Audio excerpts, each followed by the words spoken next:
Welcome back to another episode of Six-Sided. Like, share, and subscribe. Arnie Slot, will he be sacked? Has he been sacked? Is he a dead man walking with one of the worst ever defenses of a Premier League title? We're dissecting the problems at Liverpool. We're looking at Thomas the Frank Engine, another defeat for him. But more importantly, should Romero be stripped of the captaincy after his thuggish, brutish, nasty assault on the delightful soul that is Casemiro in the midfield in what was a fantastic victory over the Spuds? We're looking at the title race as well. A last-minute penalty for City has kept their hopes alive, but Arsenal do remain 6 points clear. What way do you see the league title going? We're debating all that, plus a little bit more on the show today. We're talking Bruno Fernandes versus Steven Gerrard.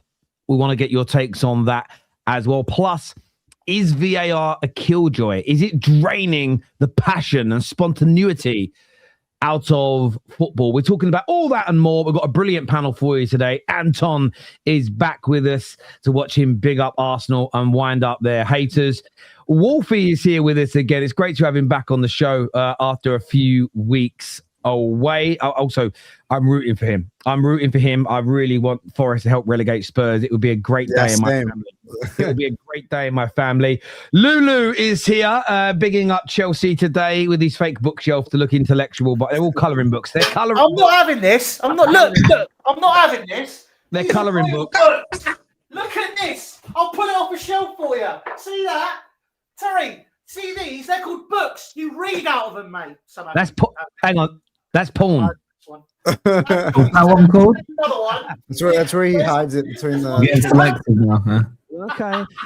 What I was thinking, Marty will get this because he's old enough. Do you remember when we were kids? Maybe Wolfie as well, actually. No, Wolfie will. When your nan and granddad, it looked like a bookshelf, but it was video cassettes. They were VHS. Yeah, the VHS ones. But Marty is here as well. Good to have you all back on the show this evening, gentlemen. Great to see you, boys. Everyone well and good? Yeah, good. Yeah, I'm good, mate. I'm good. It's great to be here. I know. Looking forward to the show. I mean, there's a lot to get through. There's a lot to talk about. But I want to start with a bit more of a generic conversation. And VAR was at the centre of Liverpool versus Man City yesterday. What do you? I'm going to go to Wolfie first on this. What do you make of it? Do you think VAR is killing the game a little bit? Do you agree with Gary Neville's take, or was yesterday more a level of actually it was great to see the rules applied properly and followed? Because I'm seeing a big mixture online of people saying rules are rules versus it killed the end of the game. How do you see it, mate?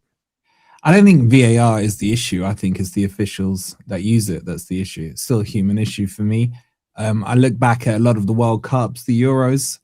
You don't see these levels of controversies in those tournaments. Maybe the odd one here and there. But with the Premier League, it's week in, week out. But on the actual decision, I actually agreed with it because it was correct. It was correct to do. I know. How long is he suspended for, by the way? One game. Okay. I was hoping two. I thought it was one because maybe it's the viewers will let us know. I thought it was one, wasn't it? So if it's straight red, was it straight red? But I thought 3 was only for violent conduct. It is violent conduct, yeah. Yeah, Nico Williams got a 1-game suspension for playing goalkeeper, so it probably will be a 1. That's a shame because we got him in 2 games' time, but nonetheless, I just think it made sense. You couldn't really allow the goal because Haaland had pulled him afterwards. Therefore, you got to roll it back to the previous incident where it initially happened. It made sense. I'm not against this one. It made sense, but I think both teams would have preferred 3-1. Man City would have preferred the extra +1 on the goal difference, and I think Liverpool would have preferred Szoboszlai not suspended for their next game. But you don't get what you want sometimes, and it was the rules of the game. I don't think this one's that big of a controversy. I saw Diaz not getting sent off against us. I'd say that's more controversial, but not many people are talking about it. But yeah, I was okay with the one yesterday. I don't think VAR in its prime form is the issue. It's just the way they ref it and overdo it and take forever. I mean, even that took a few minutes yesterday to sort out. You almost feel like they've got the rule book next to them. They're flicking through the pages. Does it, contradict this one? Is this rule broken and what have you? But yeah, I'm okay with it, boys. Yes, I don't think that was too controversial. I just tend to disagree, Wolfie. I mean, with that incident specifically, and look, for me, like obviously, would I want to have a goal chalked off for Manchester City? Of course, but the decision itself, if that was Arsenal, for instance, and we had been denied a goal just so that they could send another player off instead, I would just be a bit perplexed with that. I mean, because the ball's going in the back of the net regardless. So there's so many different parts of this that I just don't understand. Like, why are we punishing the team that's been offended by removing a goal for them because the other guy could get sent off? And especially, I think the foul happens as well in the penalty area as well. So at least as a consolation, maybe City get the whole thing just really confused the heck out of me. And I just think they're overcooking this. I think the idea of VAR originally in itself, the technology is a great thing. I just think it's being misused just tremendously. And it's also the inconsistency. Like they check one thing and they wouldn't check another thing. And I was looking back at the penalty that they were given to City. And there's actually a similar penalty that Odegaard should have gotten when we played City, I think like 4 years ago. Very similar incident, and that was not given, but this one was. So it's always just very inconsistent for me. Yeah, if you compare it to American football, when a penalty is given, if the advantage is gained by, say, the offensive team and the defensive team had done it, you can decline the penalty. They'll cancel out the penalty because of the advantage. You could argue it would have been, if the ref had seen it and just did that and said play on, that they could continue with the advantage, but the ref hadn't done that. The problem was in this one is you could argue it's clear and obvious because the ref didn't indicate play on and play the advantage. Therefore, VAR have to check it. So I think it comes back to the ref. Had the ref seen it and officiated it correctly, play on, yeah. Play on. I think it's the same as in it. It's in the same as in AFL footy here as well. They play on rule. Yeah, I mean, it's the same as in rugby, where if England are attacking Wales and England get a penalty decision because Wales have committed an offence. But if we then commit an offence, it doesn't overrule the fact that we had the penalty first. But if England then go on to score a try, they don't go, right, we're going to bring it back to that original offence. You can still score. And I think this is one of those moments where I think a rule change is needed as much as better implementation, where they go, actually, because I get rules are rules, but I think they should now look at the rule and go, if that scenario happens again, give the goal. In my view, that would be better for football. At the same time, I'm a stickler for the rules being followed. I'm not a big fan when you get the Manchester derby, Rodri makes 3 cynical fouls in the opening 6 minutes and doesn't get a yellow because they don't want to ruin the game. That infuriates me, because my view is he's now got at least one more cynical foul in him, which can stop us scoring, and he doesn't leave the pitch. I always feel that you should referee the game by the rules. I don't agree with refereeing occasions. I think you should referee it by the rules, and if the players can't handle the occasion, that's on them. But it's weird how people pick and choose when they want, because I saw the same people that do the whole don't send people off, you ruin games yesterday, saying rules are rules. And I find that to be a weird, again, you always get the hypocrisy and contradiction in it. How about yourself, Marty? Did you find, because it wasn't just that decision yesterday, there was the shirt pull on Salah that looked like it went into the box that was a dog so, and they've sort of said Salah had no chance of getting to the ball. And I don't know about you, the amount of times I've watched that, I'm like, Salah's definitely getting there. The ball weren't even moving that quick. Do you know what? For me, it's just all about consistency. I just want the referees to be consistent, and in that game yesterday, again, there's a whole game that's marred by potential VAR refereeing decisions. The first one, like you said, the Salah, he gets pulled by Guehi. Guehi shouldn't be on the pitch, if I'm honest with you. After that, it's for me, it's a clear penalty. Or listen, best way is a free kick outside the box. It goes completely unpenalised. Then you go down the other end, and what was the penalty?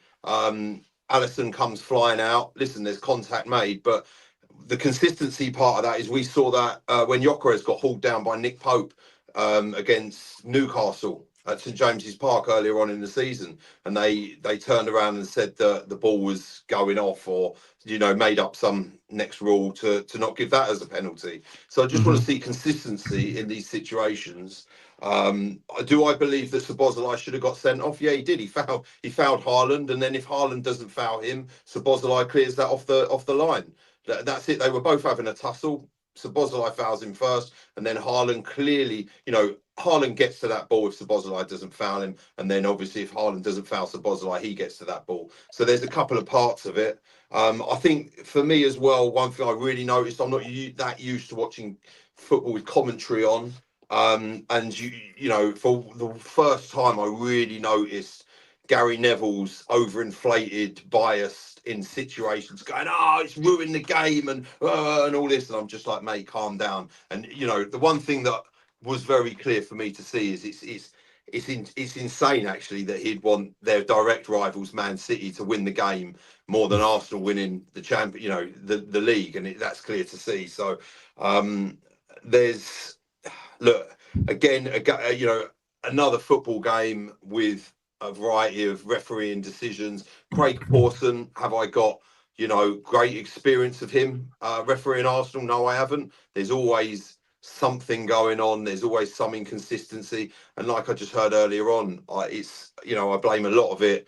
Well, I suppose on the officials and also whoever's sitting in the VAR, and it's just a level of consistency. They seem to blur the rules when they want to and make this and say because this, and that's what leaves everyone confused as to, or makes it a debate as to what decision is correct or is it not, and that's the part of it.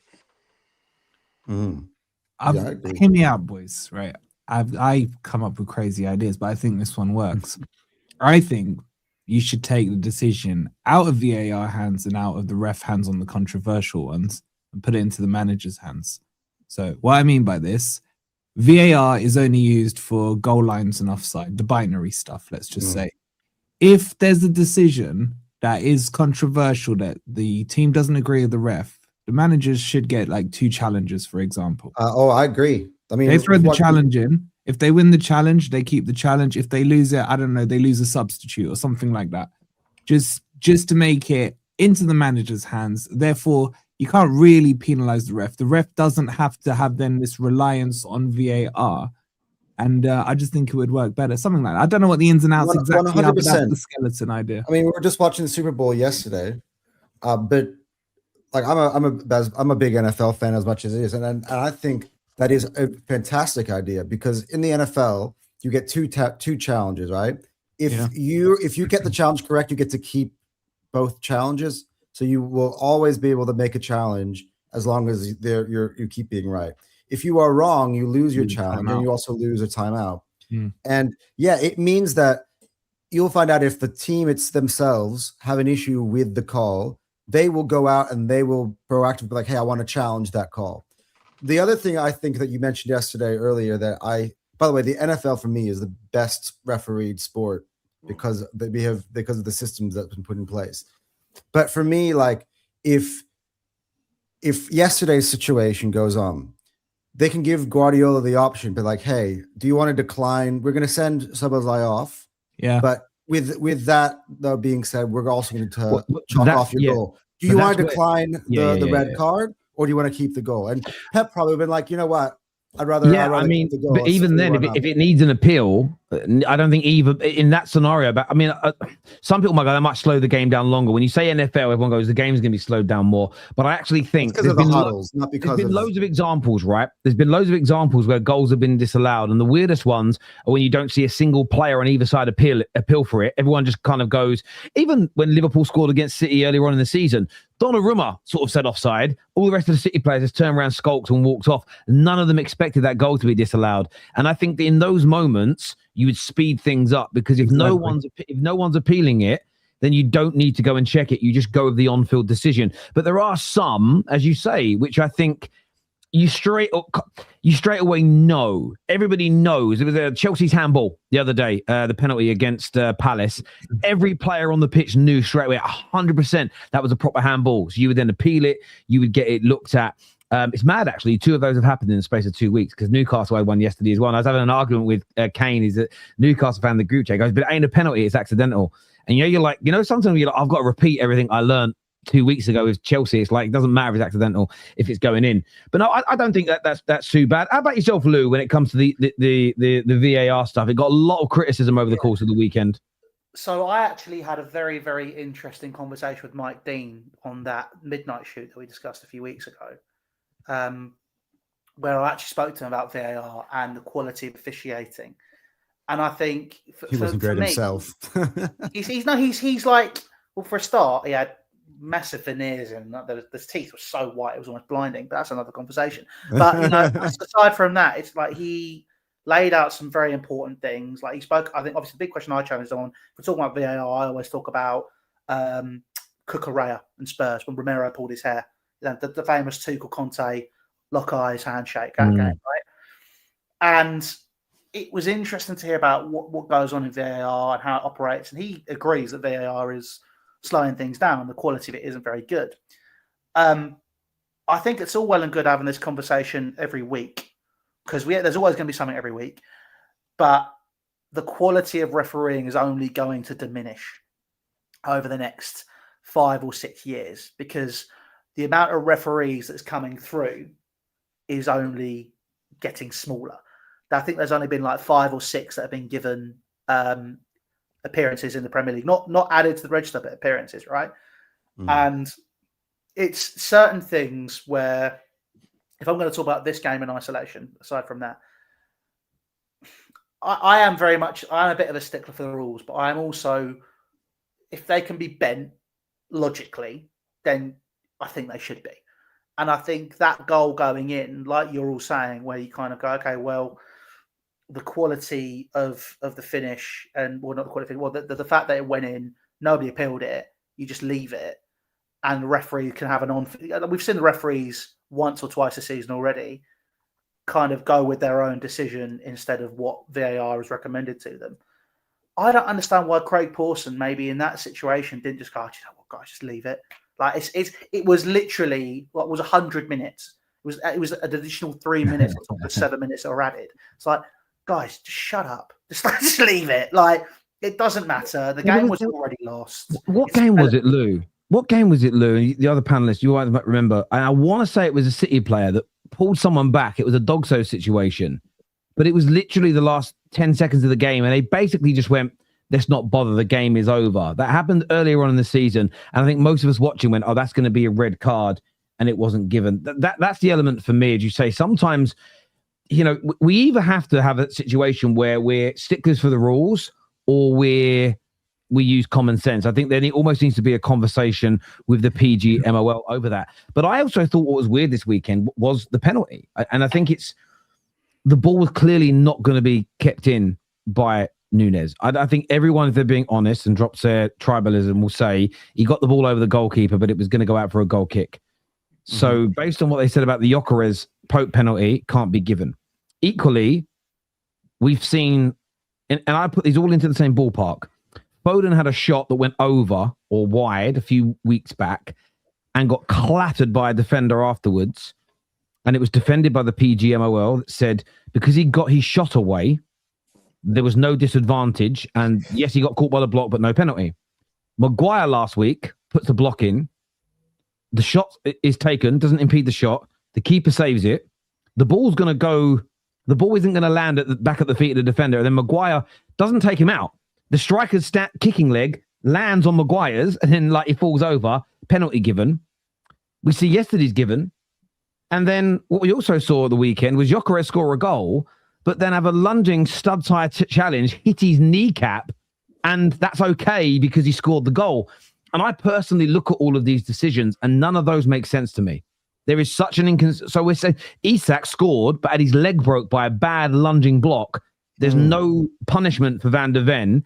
But yet in the middle of the park, if you play a pass and the pass is complete and your leg's broken with a tackle, they would send you off. So I'm saying, well, so it's okay to endanger a player when he's passing a ball in the middle of the pitch. But sorry, it's okay to endanger them when they're shooting and they score. But yet if Isak's shot was saved and then his leg was broke, it would have been a penalty and a red card. Another So one, by the way, was Broby's tackle weird. in the It's Arsenal all- game versus the same one that Romero put on Casemiro. It was very similar type of challenge. And the narrative behind it was different, although it was almost a very similar challenge. But it all stems back to the referees. Like, I've got another crazy idea. Why isn't there a league table for referees where you get promotions and relegations based on their performances? There is. The problem is, that's what I'm saying. The amount of referees that are coming through is so small in comparison to the pool that you need sort of like push on. Because again, I don't know if I agree with that, because like I manage grassroots, and I'll tell you what, the youngsters 16, 17 are all training to be refs now because they get paid a shitload. And 35 a game. We can encourage them. Let me finish. Like the reason why that is true. They're coming through now, but they're not going to be ready for 10 years to manage it to do a Premier League game. And the quality of refs that is sort of like coming through in everything, there's not enough right now for them to push people through. So when they do relegate referees, they kind of have to put them straight back in because they don't have. Well, no, because you've still got that pool. You'd still have the refs in the Championship. The top three get promoted. What so you don't need a bigger pool. They don't have, in terms of their criteria.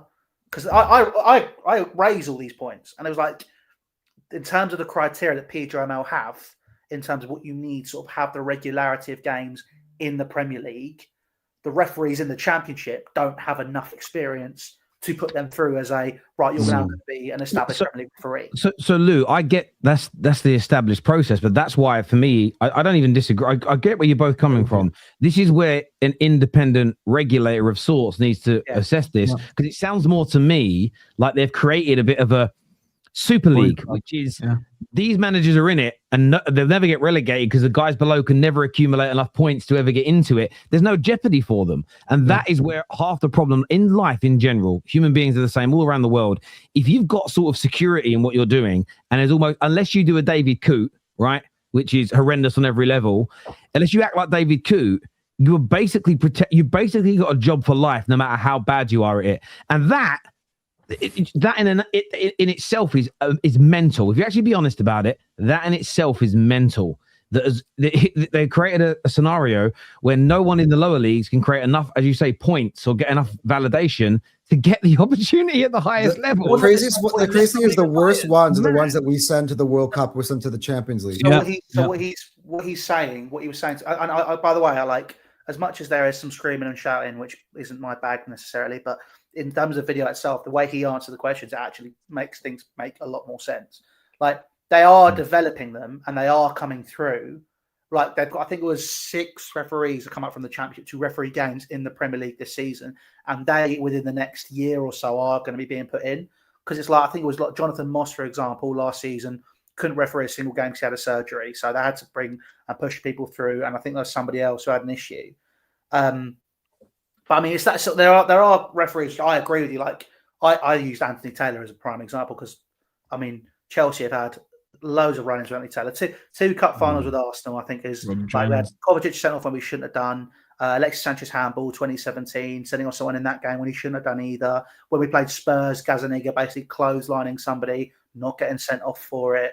I mean, just those 4 examples alone. And then there's obviously, like, when we played United, we've had issues. Like, Anthony Taylor just isn't for me. Was Anthony Taylor refereing? Was he refereeing the game when Maguire kicked someone in the stomach? Yes, the stomach and the balls. He scored in that game too. I still can't believe to this day that wasn't. It was, again, as a United fan, you must have all had this with your teams when they show the replay of something your player's done, and you see it and just go, for fuck's sake, because they should be off. When he didn't get sent off, I couldn't believe it. So, but it's the fact that he things like, there's certain things where there's like there are rules that need to be changed, but it's also common sense. Like, there's a lot of things. Like, we're actually going to potentially start doing a show called Ref Watch, because one of the guys that used to work at my dad was a former Premier League referee, as well as being a Franken machine salesman, which I find mental. But he kind of like, we're going to start doing stuff where we kind of analyze decisions throughout the week when Howard Webb's not there. I've got a solution. I've got a solution though. I think they've got to stop hiring geeks. I think it's a geek issue. I think it's a geek issue. No, and hear me out on this, right? Revenge of the Nerds. No, it is. It is a bit like Revenge of the Nerds. And what I mean, you get. in my life, I've met some decent police officers in certain scenarios in my life. Nearly every single member of the old bill who's been a proper narky son of a gun, you do 5 minutes digging into their life. They were in the chess club. They couldn't get in the sports teams. They didn't have a date for the prom, right? There's a general, anime was their friend. They spent their Friday nights painting model aeroplanes. You get one, you know the theme I'm on here, right? Yeah. Those people are also your referees. And I think there's an issue. They were geeks. They weren't particularly popular growing up.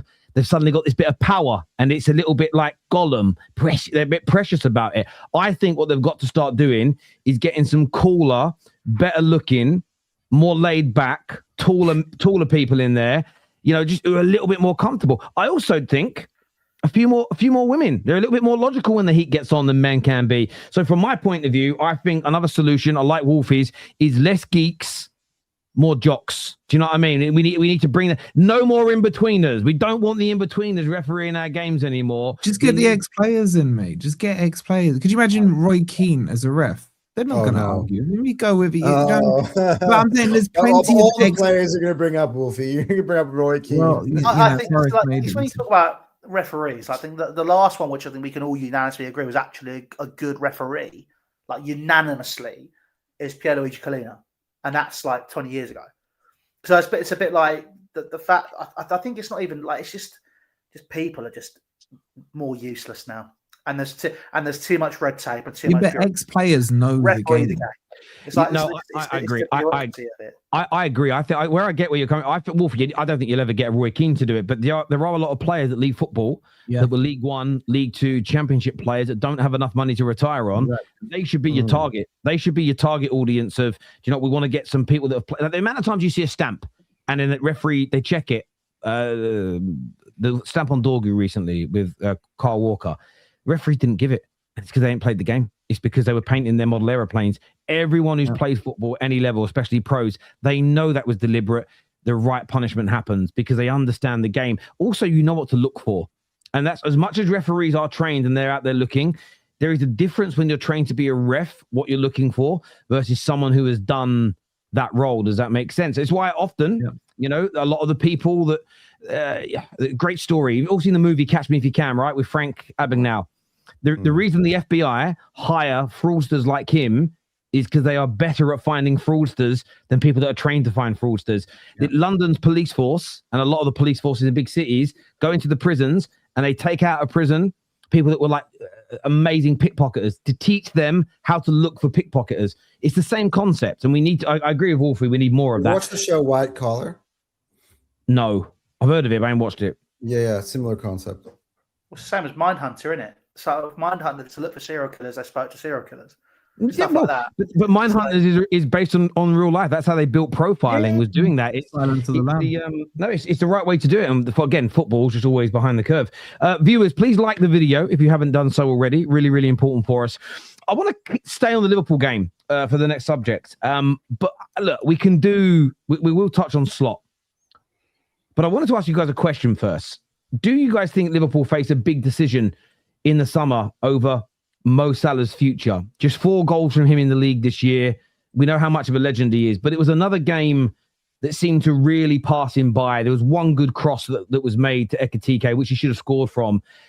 But it does start to feel a little bit now like they're kind of carrying Mo Salah in games as opposed to him influencing the match. Anybody go after this one, or I'll just go. I do think so. I think it's just sometimes it's better to just be proactive, cut bait, realize that his time is probably up.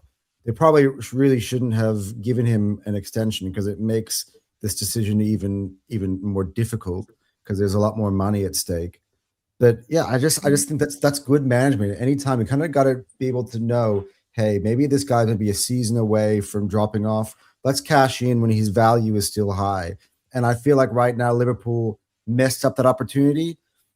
Maybe they do sign him to the contract, but then, he's kind of been put on the market because other teams would want a Mo Salah after a season like he had last year.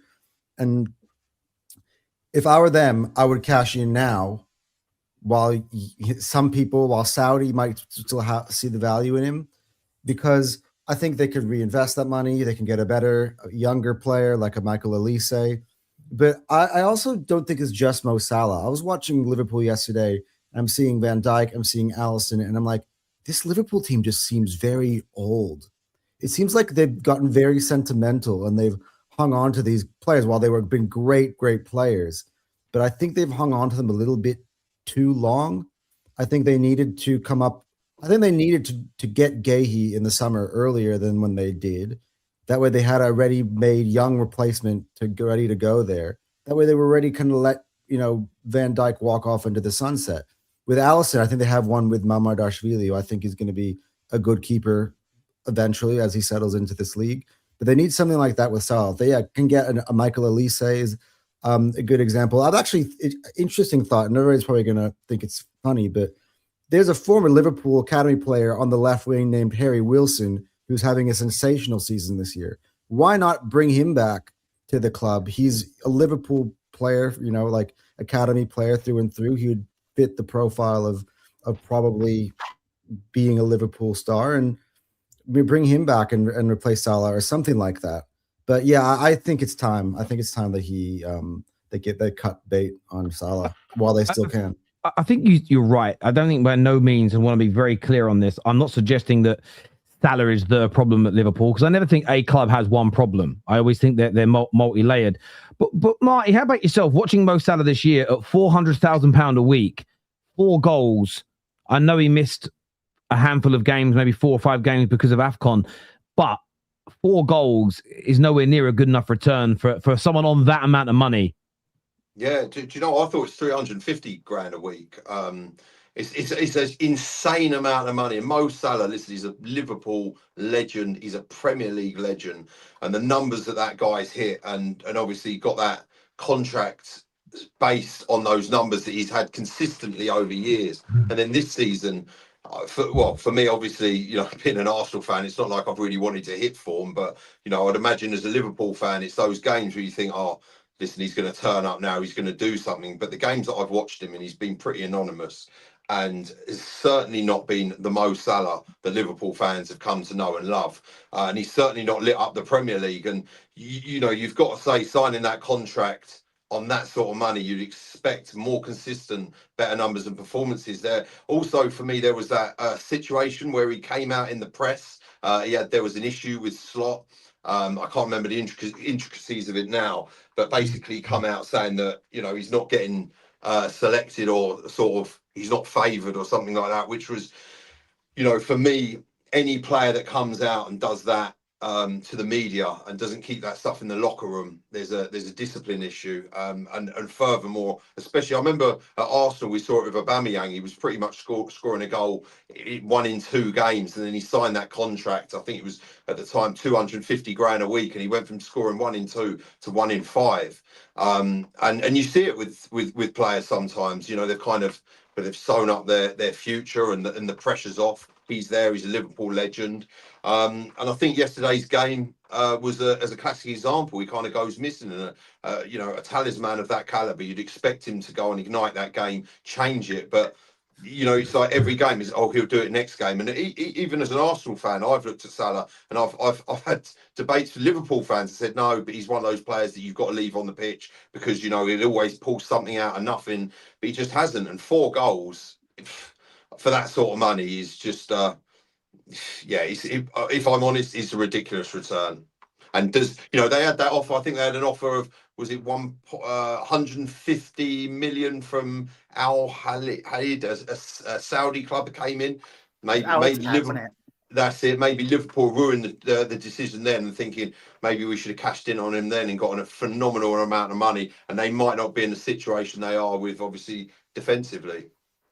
I think you guys are talking too much about the money. I think you got to remember, as an Arab descent myself, his pull in the Middle East is ridiculous. Like, go to Egypt, go to a lot of the countries in the Middle East. They're getting money, they're getting awareness, they're getting new fan bases coming through just from him being there. I don't think the money side of it means anything. His shirt sales will be through the roof worldwide because he's a worldwide name. I think there are bigger issues at Liverpool than Salah. I think I'd be more interested in the Gakpo discussion because I think he's been atrocious for them on the left side. The other problem they've got is it's not a Salah issue, it's a forward planning issue, because they haven't brought in the next replacement in for him. What you want to see, exactly, I think, Anton, you might have said it with Guehi, you want to see that next person coming in ready to take over.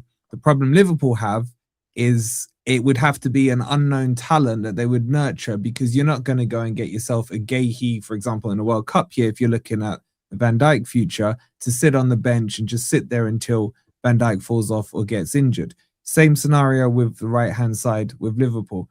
Who can they go and get who would be prepared to sit there and wait until Salah is done and then take over there?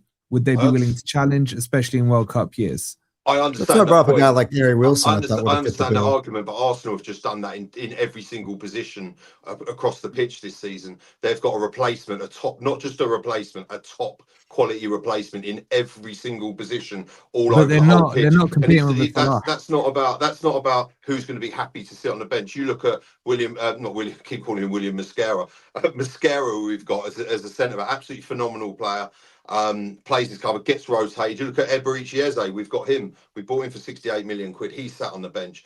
That's down to the manager to be able to keep the players. And obviously, when you say about wages and money, the structure of that does matter, because you know naturally better players get paid better money through being better players. And you know, in any business across the land, you know, the more you earn, the more you're expected to perform. The guys that I have working for me, the ones that are on £250 a day, I expect them to perform every day better than the guys that are on £150 a day. It is what it is. Yeah, but you're comparing some of the Arsenal players where you've got cover for positions to Salah. It would be like saying Arsenal, in prime Arsenal, bringing in Henry's replacements, and then they would have to hold bench. Henry isn't going to get dropped as he gets towards the end of his tenure. They done that with Ian Wright and Nicholas Anelka, and also we've done that with. But Anelka wasn't a household name, was he? Anelka hadn't already broken through.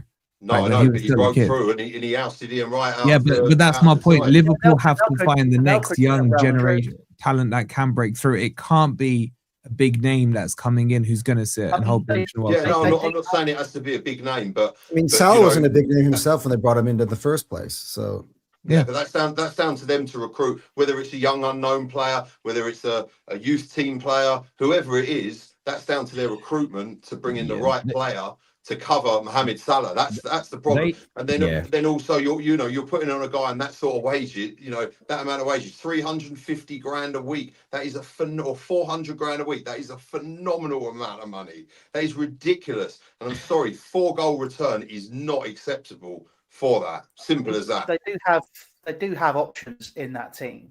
That basically, I think the other thing we haven't spoken about is the money they've spent on the squad build. Yes, Salah's aging, right? But let's not forget, last season statistically had his best season ever, right? Yep. I don't think it's just down to age. If you look at how he's playing now, and you look at how Liverpool play, the amount of players that want to be camped in and around the box in the signings that they made. I mean, I'm just going to go through the squad now. I've got it in front of me here, right? Straight up off the bat, Florian Wirtz, Dominic Szoboszlai, McAllister likes to move forward. You've got Gravenberch, who's the only one who really likes to sit in that midfield. Then you've also got, you had Isak, you had Chiesa, you had Salah, you had Gakpo, you had Ekitike. Like, if you were to play a lot of those players together, which they try and do, realistically, the space isn't going to be there for a player like Salah who wants to cut inside and use that space, because it's either going to be occupied by Alexis McAllister, Florian Wirtz, Hugo Ekitike, Alexander Isak, Cody Gakpo. All these players are going to be in that area. And also, bearing that in mind as well, if you look behind him, Jeremy Frimpong, if he's available and fit, he wants to be right up the top end of the pit. So straight off the bat, you're then going to not have the space for someone to cut inside, and then also not going to get realistically the coverage where he can then have the space where if he's not even in his main position where he wants to cut inside, he wants to be high and wide. Well, he can't do that because Jeremy Frimpong's there. So it's like I think the squad build overall is an issue in itself, and I think that sort of says a lot about how Liverpool built this team, because in terms of forward options, I mean, bloody hell, the money they spent, I mean, the players they got, it's not exactly poor, is it? But it's kind of a case of that overall, I overspent little old Liverpool, who are apparently an underdog who never want to, spend any money and all that sort of stuff. That's another conversation. But they've spent loads of money and now looking to spend even more money to sort out the rest of this team because the squad build's not there. What they've done last season is they took Arne Slot had obviously done really well with what was Jurgen Klopp's system, like we discussed on Friday night, and sort of looked at it and said, well, look, like he's built this team which has done really well. He's carried on what Jurgen Klopp was doing. And then off the back of that, he's kind of gone, right, well, let me change everything I'm doing. Let me make all these signings. Or Liverpool have made all these signings. He's now trying to fit them all into a team. He can't do it because it's a completely different system he's trying to implement. And also he doesn't have all the players to cover all the positions despite spending 500 million or whatever it was. And then lo and behold, the whole team just kind of looks completely out of kilter. And I think one of the biggest players to suffer from that will be Mo Salah because of his off-the-pitch antics, because of the fact that the squad is being built in such a poor way, and because of his age. But I think that's, for me, are 3 really easy get-outs for somebody who scored 30-plus goals last season and was involved in pretty much everything and dragged Liverpool to the title. Yeah. But this goes back to a lot of the things I was saying on a lot of Terry's shows in the summer during the transfer window. And Terry, you were asking me, who had a better window, Arsenal, Liverpool, and I just kept frankly looking at this Liverpool team, and as much as everybody was getting hyped on the signings, I was looking about the distribution of the funds. Like, I'll give you a really, really good example. First of all, number one, 400K a week, you can pay multiple people. You can fill up different positions in defense, in midfield that you'd be missing for the same price of having a Salah. It doesn't necessarily mean that you need to replace Salah like for like. You can actually just strengthen the team around you and have, maybe not as good of a right winger there. But to think of the fact that for Isak, for the amount of money they spent on Isak, Arsenal were able to buy a Gyökeres and an Eze, for an example. Mm-hmm. So that's why while a lot of Arsenal fans were like, oh, I would love to get Isak, he's the dream signing, I was always like, I think the Gyökeres Sesko idea is a good one because we can buy one of those guys and then get myself a really top level attacker, whether it be a left winger or a 10, to complement that as well. And we have more options across the pitch. Again, they went for 2, not just one, but 2 big pricey strikers, and they've overcompensated in an area because they struggled in that one area in the past.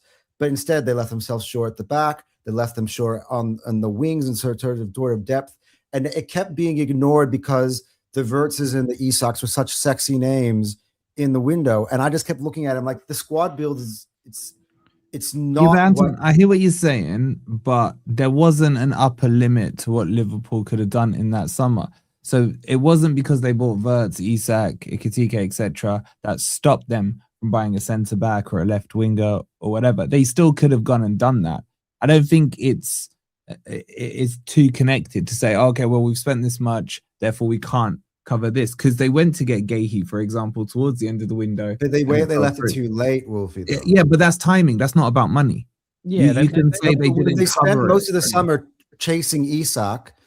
For me, if I was Liverpool, when Newcastle were being stubborn, I would have just been like, you know what, bin that. We're gonna find another way to strengthen. Yeah, you don't have to do it one at a time. They can do multiple negotiations at the same time in the summer. It's not right. We've got to get Isak. Yeah, but again, if you spend out all your money, then they didn't go back and get. Because they tried to get Guehi. They also bought Leone, who's a very talented young centre back who unfortunately did his ACL. I understand elements of where you're coming from, and look, I don't blame Mo Salah completely, but I do agree with Marty that they have to, whether it's him or what I'm about to say is almost irrelevant. It's too much money for a player that isn't being effective. I also think that the Slot was allowed to, because I know a lot of people don't like this because of the Man United element of Wilcox can't tell the manager what to do. Well, most clubs, to a degree, it's dictated how you're going to play football. Clubs have their own way of wanting to play. They buy players for it. They bring a manager in to coach it. And Slot came in himself and said, I barely changed anything. The fact that Hughes and Edwards have allowed him to make massive changes to how they play this season, I also think that's contributed towards killing some of these players, and they haven't looked as good as they did last year. And I think that's the biggest thing they've got to consider going into the summer is, do we keep the likes of Salah on 400K a week, bring in a different manager and go back to a style of play that gets the best out of him and other players? or do we kind of continue with this but change the players to make it work? And that might be a more expensive decision. Because I'll be honest with you guys, I am surprised Arne Slot still got a job. I know he won them the league, but every morning I wake up after because they only won 3 or 4 games in 4 months. It's crazy. They're moving at Amorim levels of one. Oh mate, in the league, I think it's something like 4 wins in the last 3.5, 4 months. They're barely winning games. They've won 1 game in 2026. I don't believe you. I just want to see this with my own eyes. No, I hear you. I didn't even think about it until about 50. Yeah. Yeah, if you look at the most if you look at the unattractive undefeated streak I've ever seen in football. Yeah, so you click on the Premier League. Only won 1 Premier League game in January. Yeah, so they won 3 in a row in December.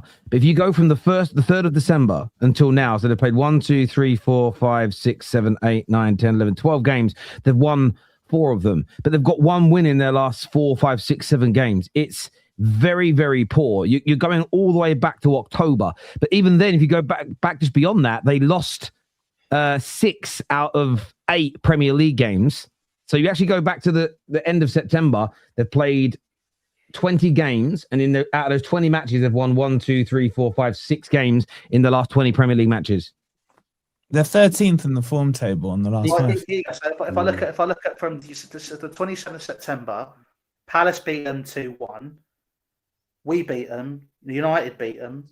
Brentford beat them. They didn't win a single game in October. They beat Villa. 2 games in November. They beat Villa and they beat West Ham at the end of the November. December, they beat Wolves and they beat Brighton. Oh my God, this is awful. And they're at jeopardy Luke, you don't clock it. No, but even when you look at these games, though, right? So you go back to the Spurs game, they won 2-1. They were getting dominated against 10 men, and they really shouldn't have won the game. Wolves were unlucky not to equalise, as an example. Sunderland went through and should have scored late in their game. I would honestly say, since they won those opening 5 games of the season, they were very good against Aston Villa. They were good against West Ham, and they were very good against Newcastle once they went 1-0 down. Outside of those 3 games, it's been drab. But there was another stat that came out, and this is a killer of I say a stat, it's a fact. They're now on 4 times this season. They've conceded a winning goal in the 90-minute plus marker.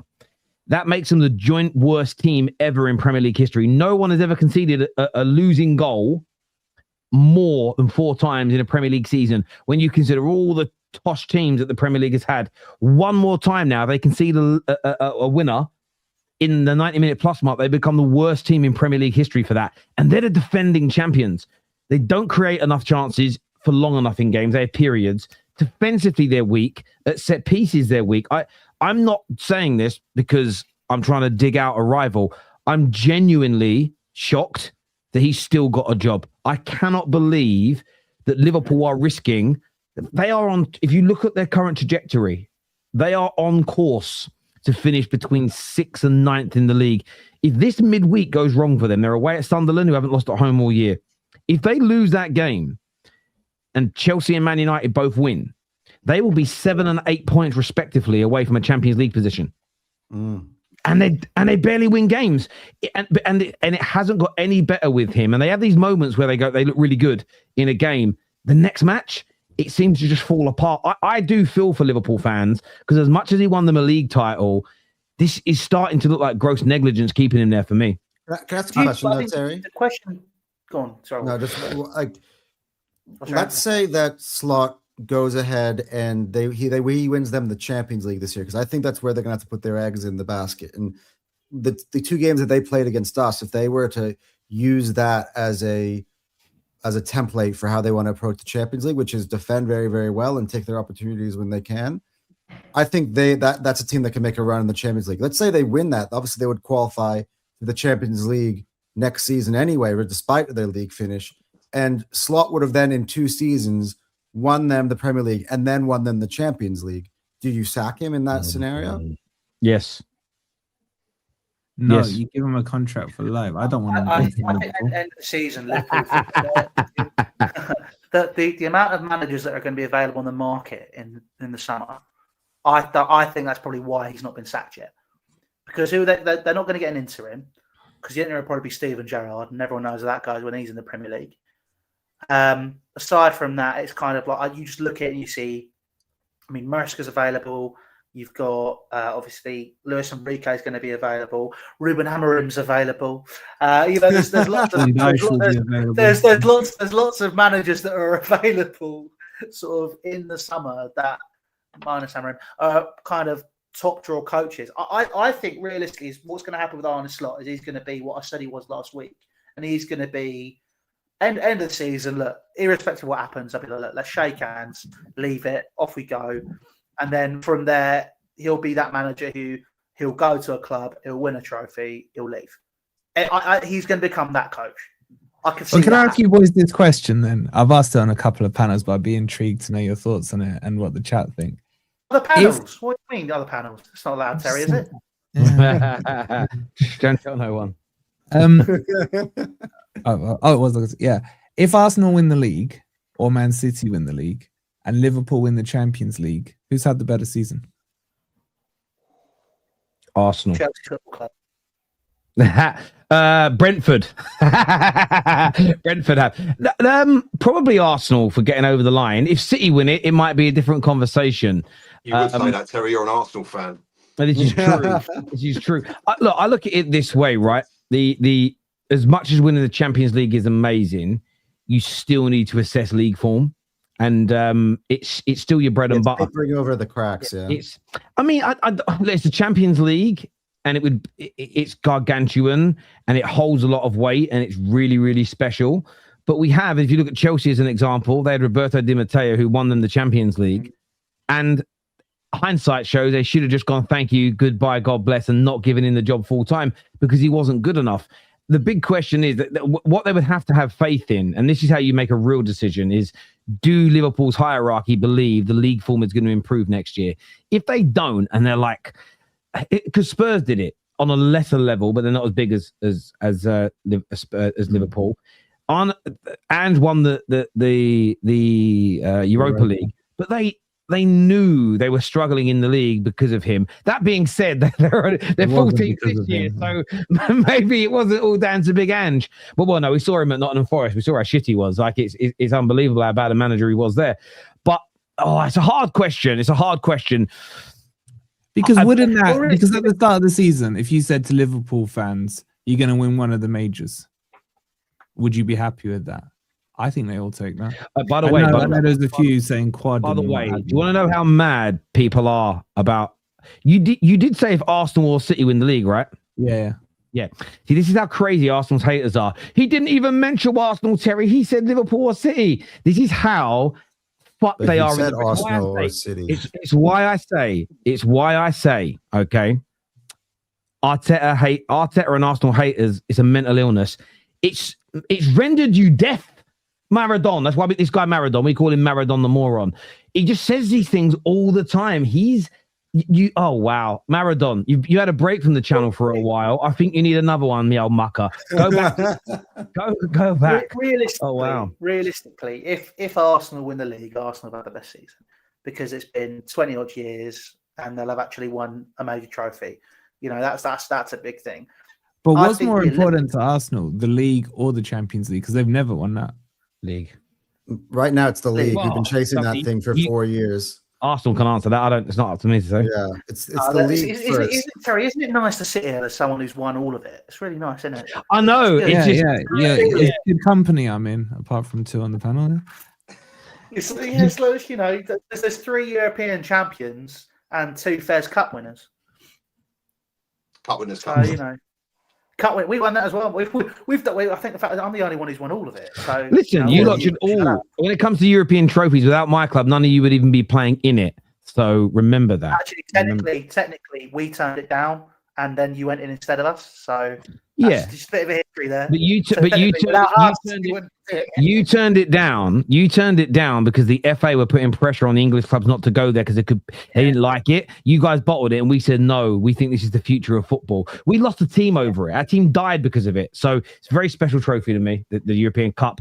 But Why did the you league. bring that? Why did you bring At that the end of the bit day, up? none Why of you did have done bring it the back mood to back? back. So No, I'm not bringing the mood down. I'm telling you how special it is to my club. I can't speak. That being said, it's that special to Man United, but the league is still your bread and butter. I still believe winning a league title, one of the big ones, the Premier League, La Liga, etc., it's harder. It's harder because of the level of consistency. So yeah. Do you know what? For me, as an Arsenal fan, right, that the Premier League. Look, I want to win the Premier League. I've loved watching Arsenal win the Premier League. But that conversation right there that you guys have just had about the Champions League, listen, Champions League is massive. It's huge. We all know it is. It's the top tier competition in Europe.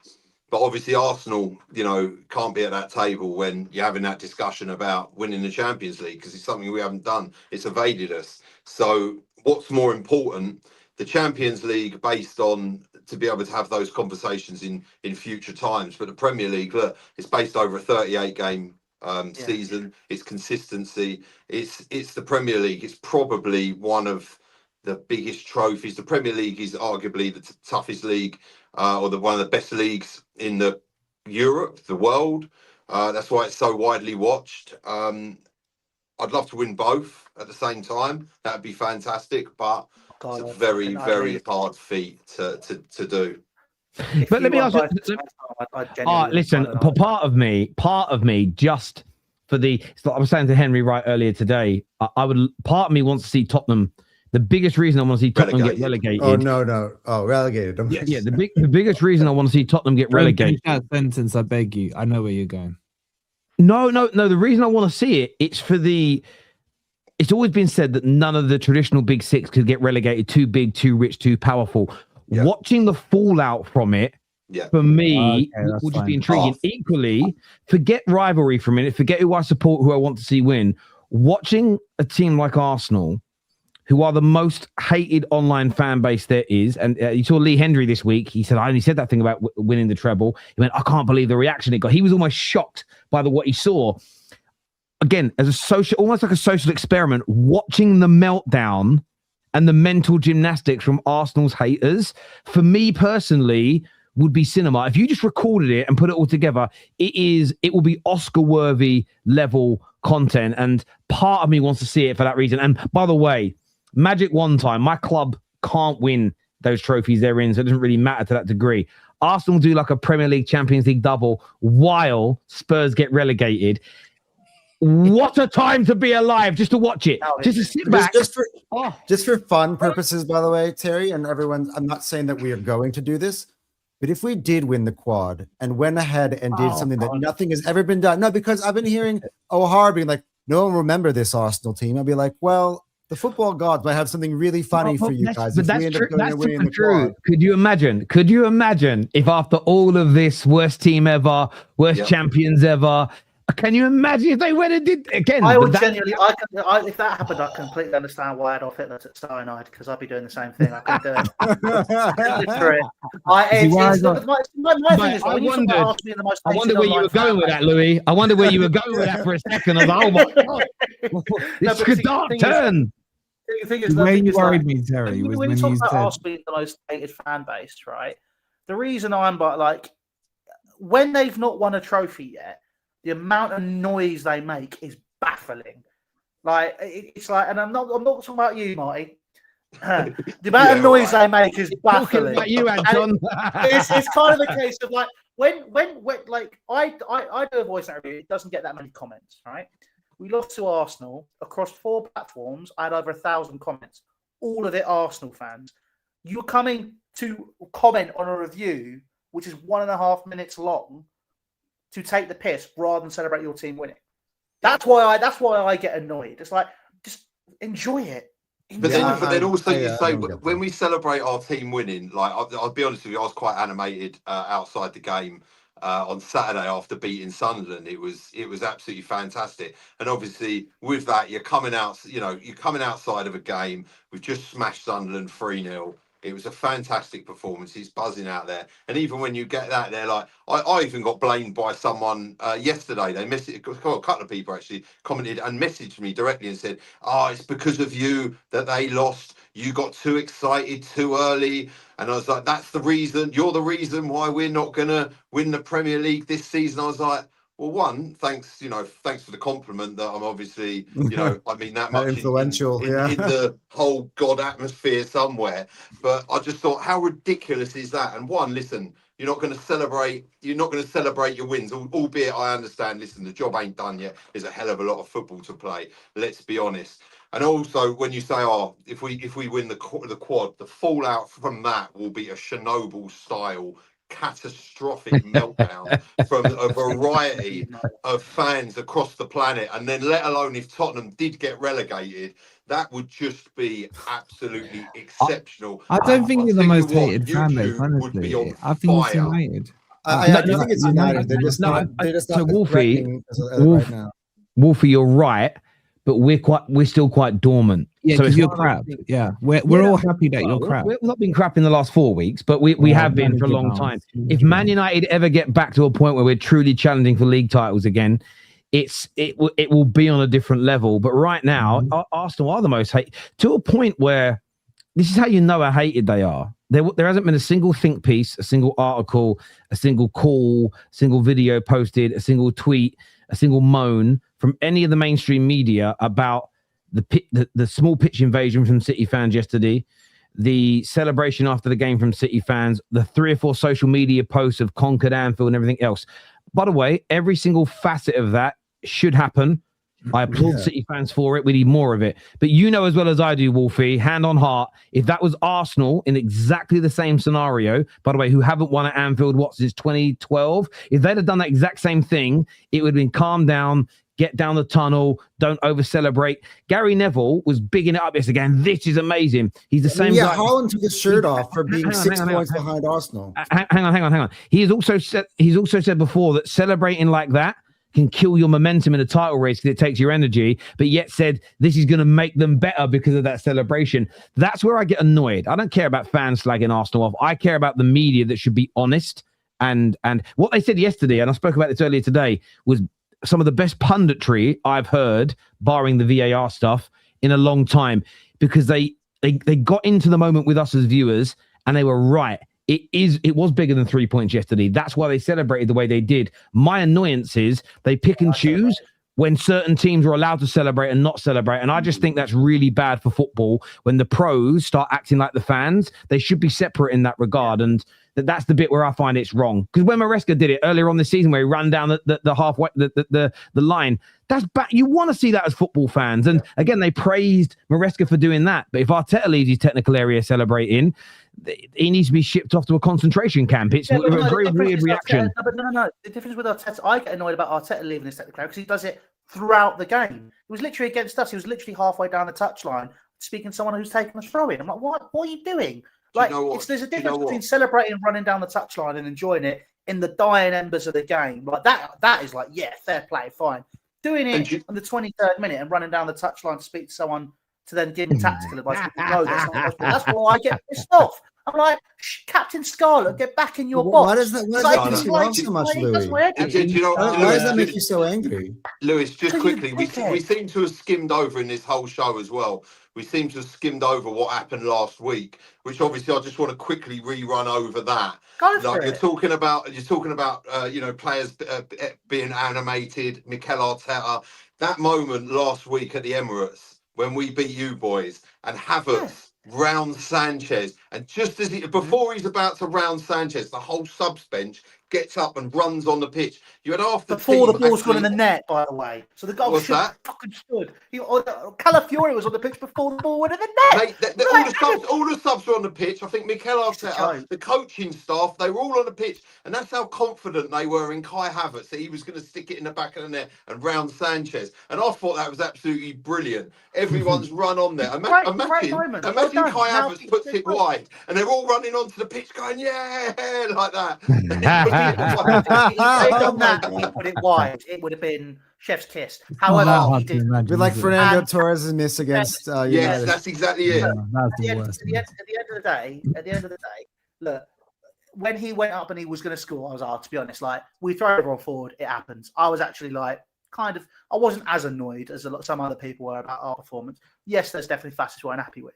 But look, irrespective, I'm kind of there going, well, the reason I get annoyed at Arteta, we're talking about managers at the moment, right?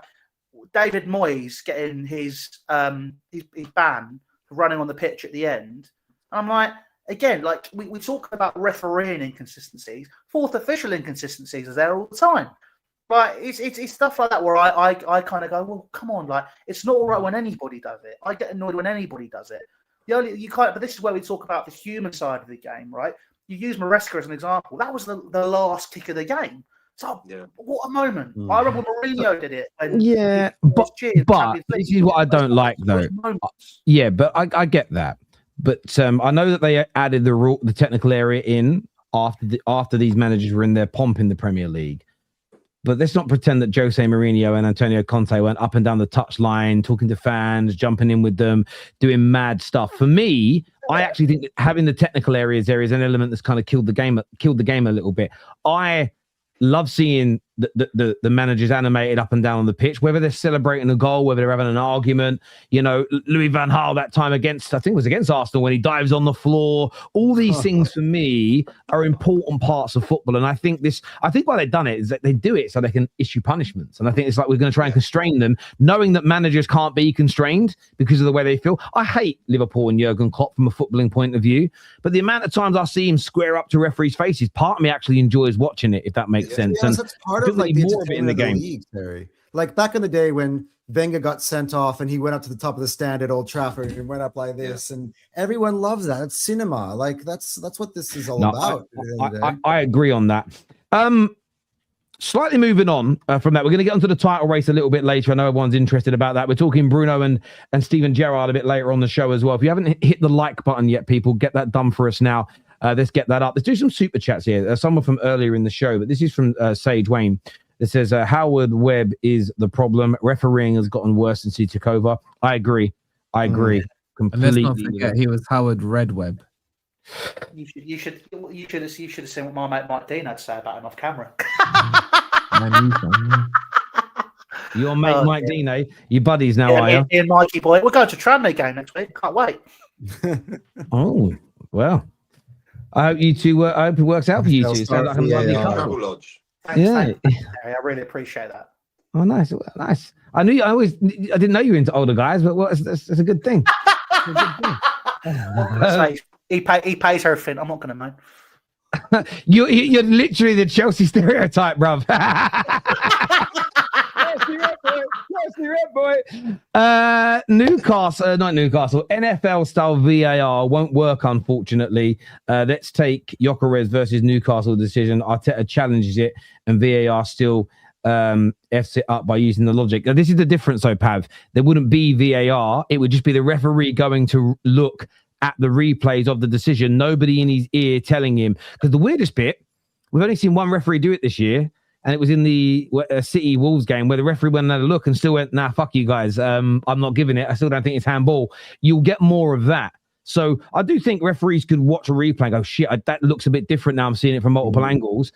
But I think it would speed things up. But plus, if it's really close, teams might not challenge it because they want to keep that. You might want to keep your appeals for something more important. You see it in tennis a lot where the ball looks like, oh, it's really borderline. They sometimes leave it because they don't want to use up their challenges. Well, nowadays in tennis, because I went to the Australian Open like 5 times the other week, like throughout the tournament. They don't even do that anymore. It's automatic, like the review. Yeah, that's true. That's true. Yeah, you are right. That has changed now.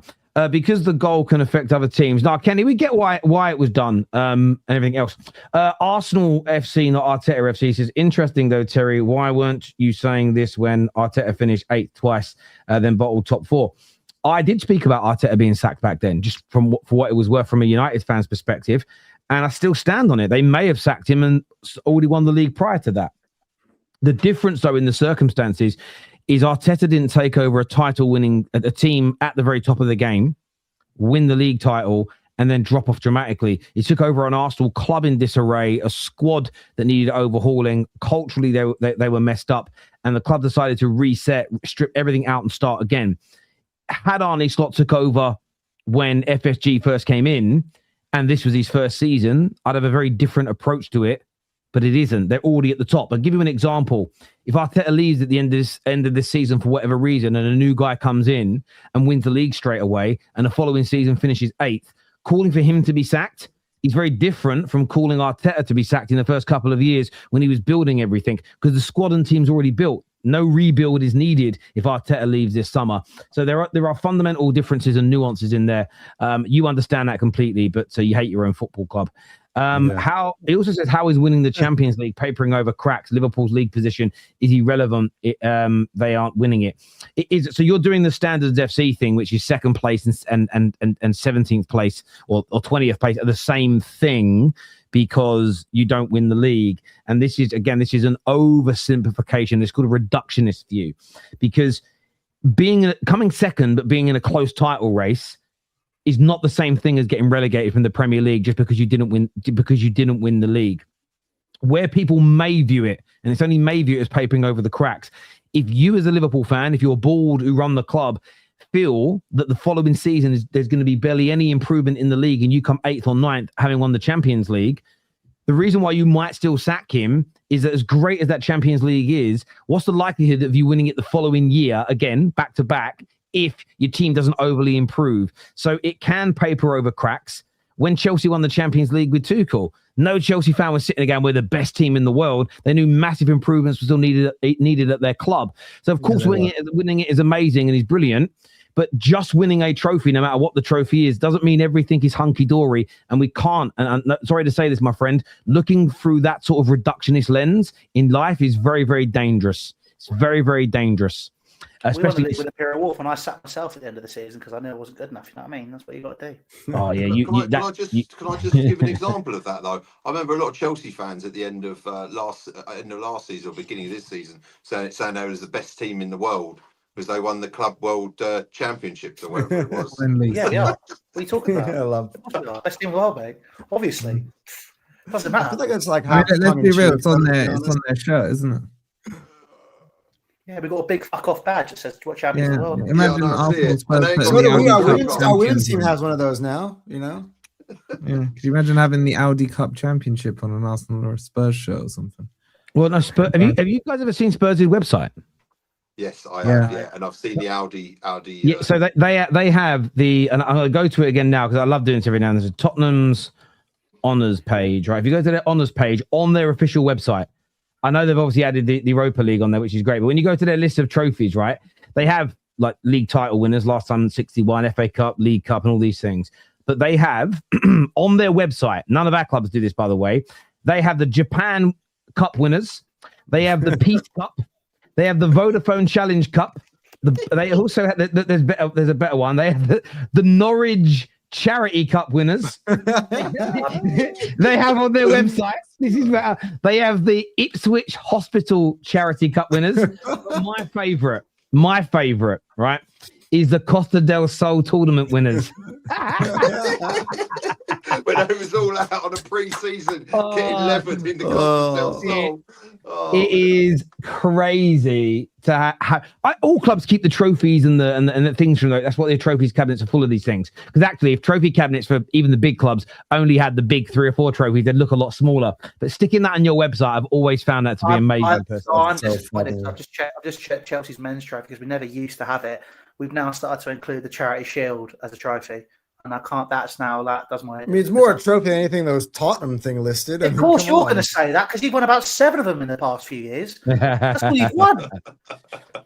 No, I hear that, and just to the Arsenal fan was saying that. Listen, I think reductionist views, they just remove so much of the bigger picture of what's really going on. And again, no one is saying winning the Champions League means nothing.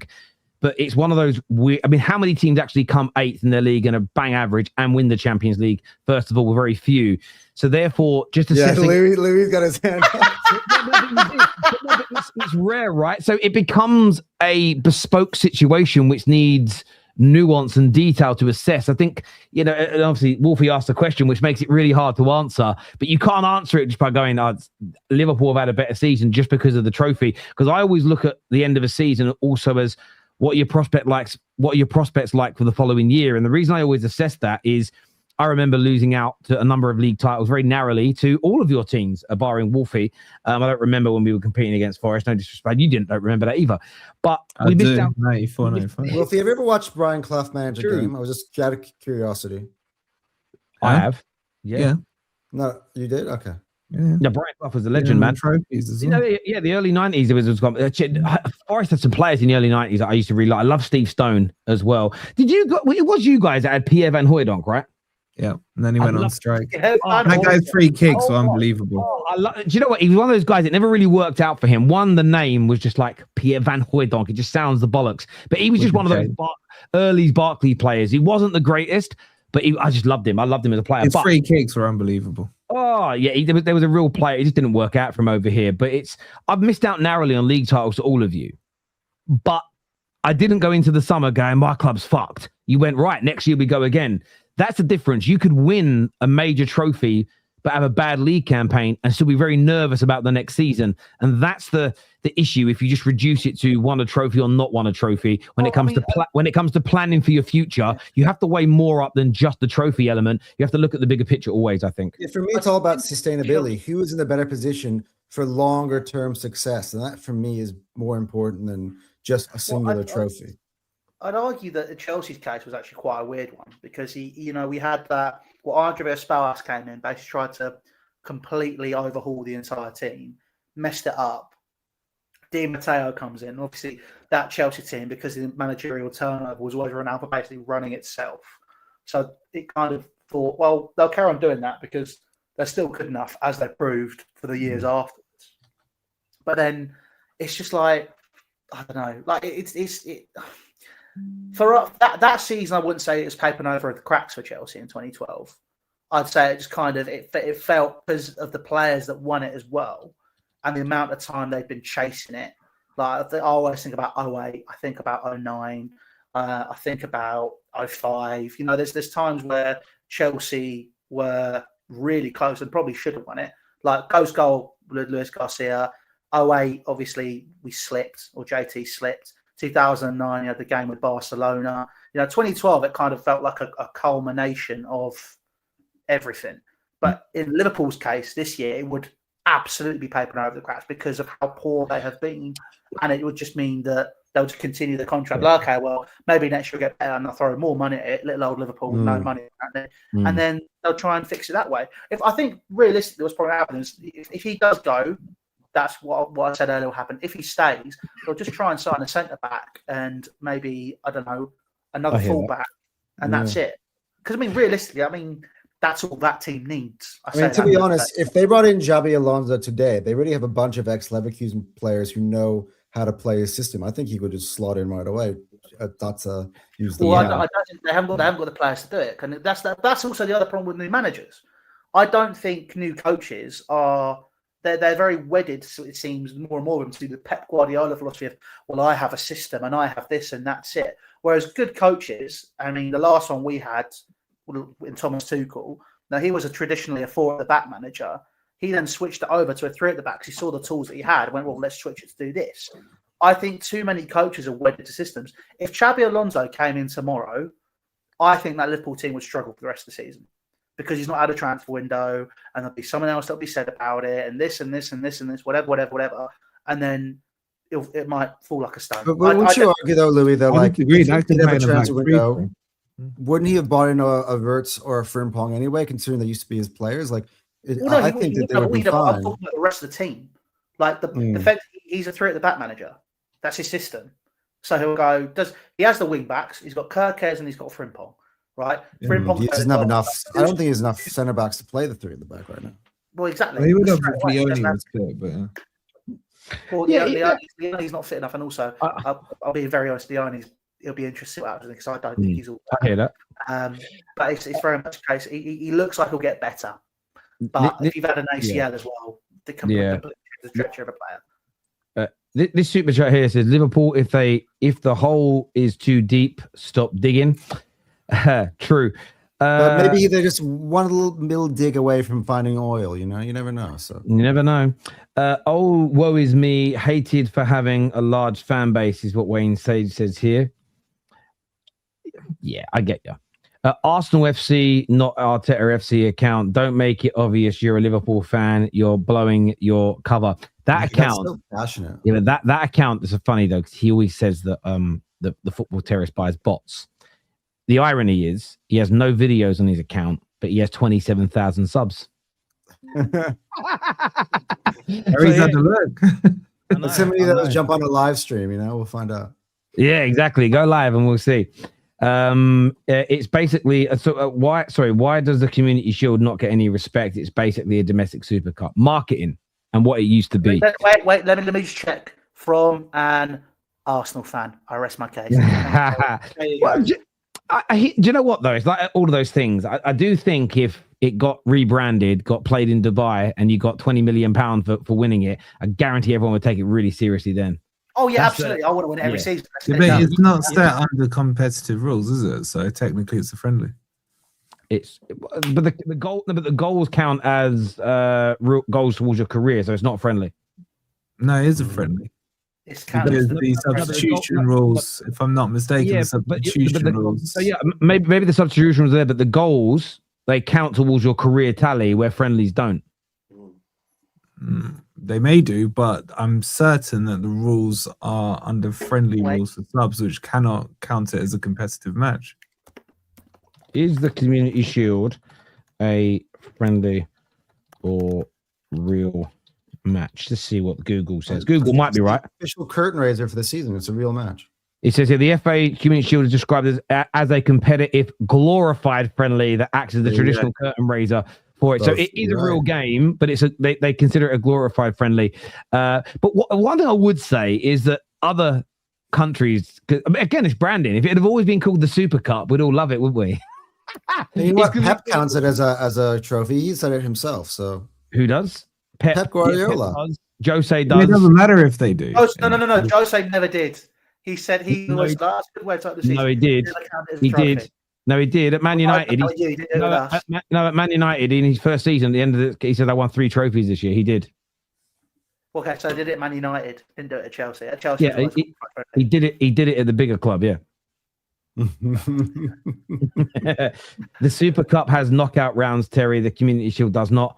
That's not the point that I'm making. It's again, I'm just making a bit of a joke that if we marketed it differently, people would care about it. It's like the FA Cup. I really want the FA Cup to have some billion. Like if I was what's his name, Eddie Hearn, who does a lot of work with the Saudis, I'd be, listen, man, maybe we could take over the Emirates FA Cup. It's already called the Emirates FA Cup, and make the prize money like £50 million.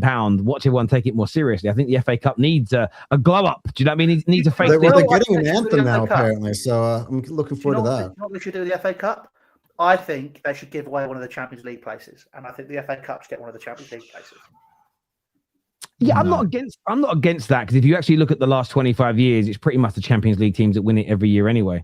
But you have to turn that pass away for it, don't you? Can you imagine Callum McManaman taking on like Danny Alves, like in 2013? Imagine Ben Watson in midfield against Tony Kroos. Like that would just be like, that'd be amazing. I'd love that. But equally, if there was a Champions League spot and the money that then comes with it, I think the bigger teams can often get knocked out a little earlier in the tournament because they rotate. I think we take it a bit more seriously. So I think you'd see less Wiggins and so get into semi-finals and beyond, if that makes sense. Because I'm not against it. But it does need a bit of a glow up in relation to that. Bring back replays. No, I'm the other way. I actually think that stuff's been good for it. I'm so happy that's gone. I'm glad the replays are gone. To be Bring fair, back grandstand from 12 o'clock. Can you imagine? Grandstand. QPR, right? Have you been to QPR's ground? It's a shithole. Can you imagine what they could do? Like 30,000-40,000 pounds for like having the gate receipts and all that sort of stuff. It's not about. They wouldn't win it. They wouldn't win it. It's about Wolfie and his teams. That's what it's all about. mate. I've won it twice. Right, I'm good. Is that it? I've won it all. So many years ago. Does it change?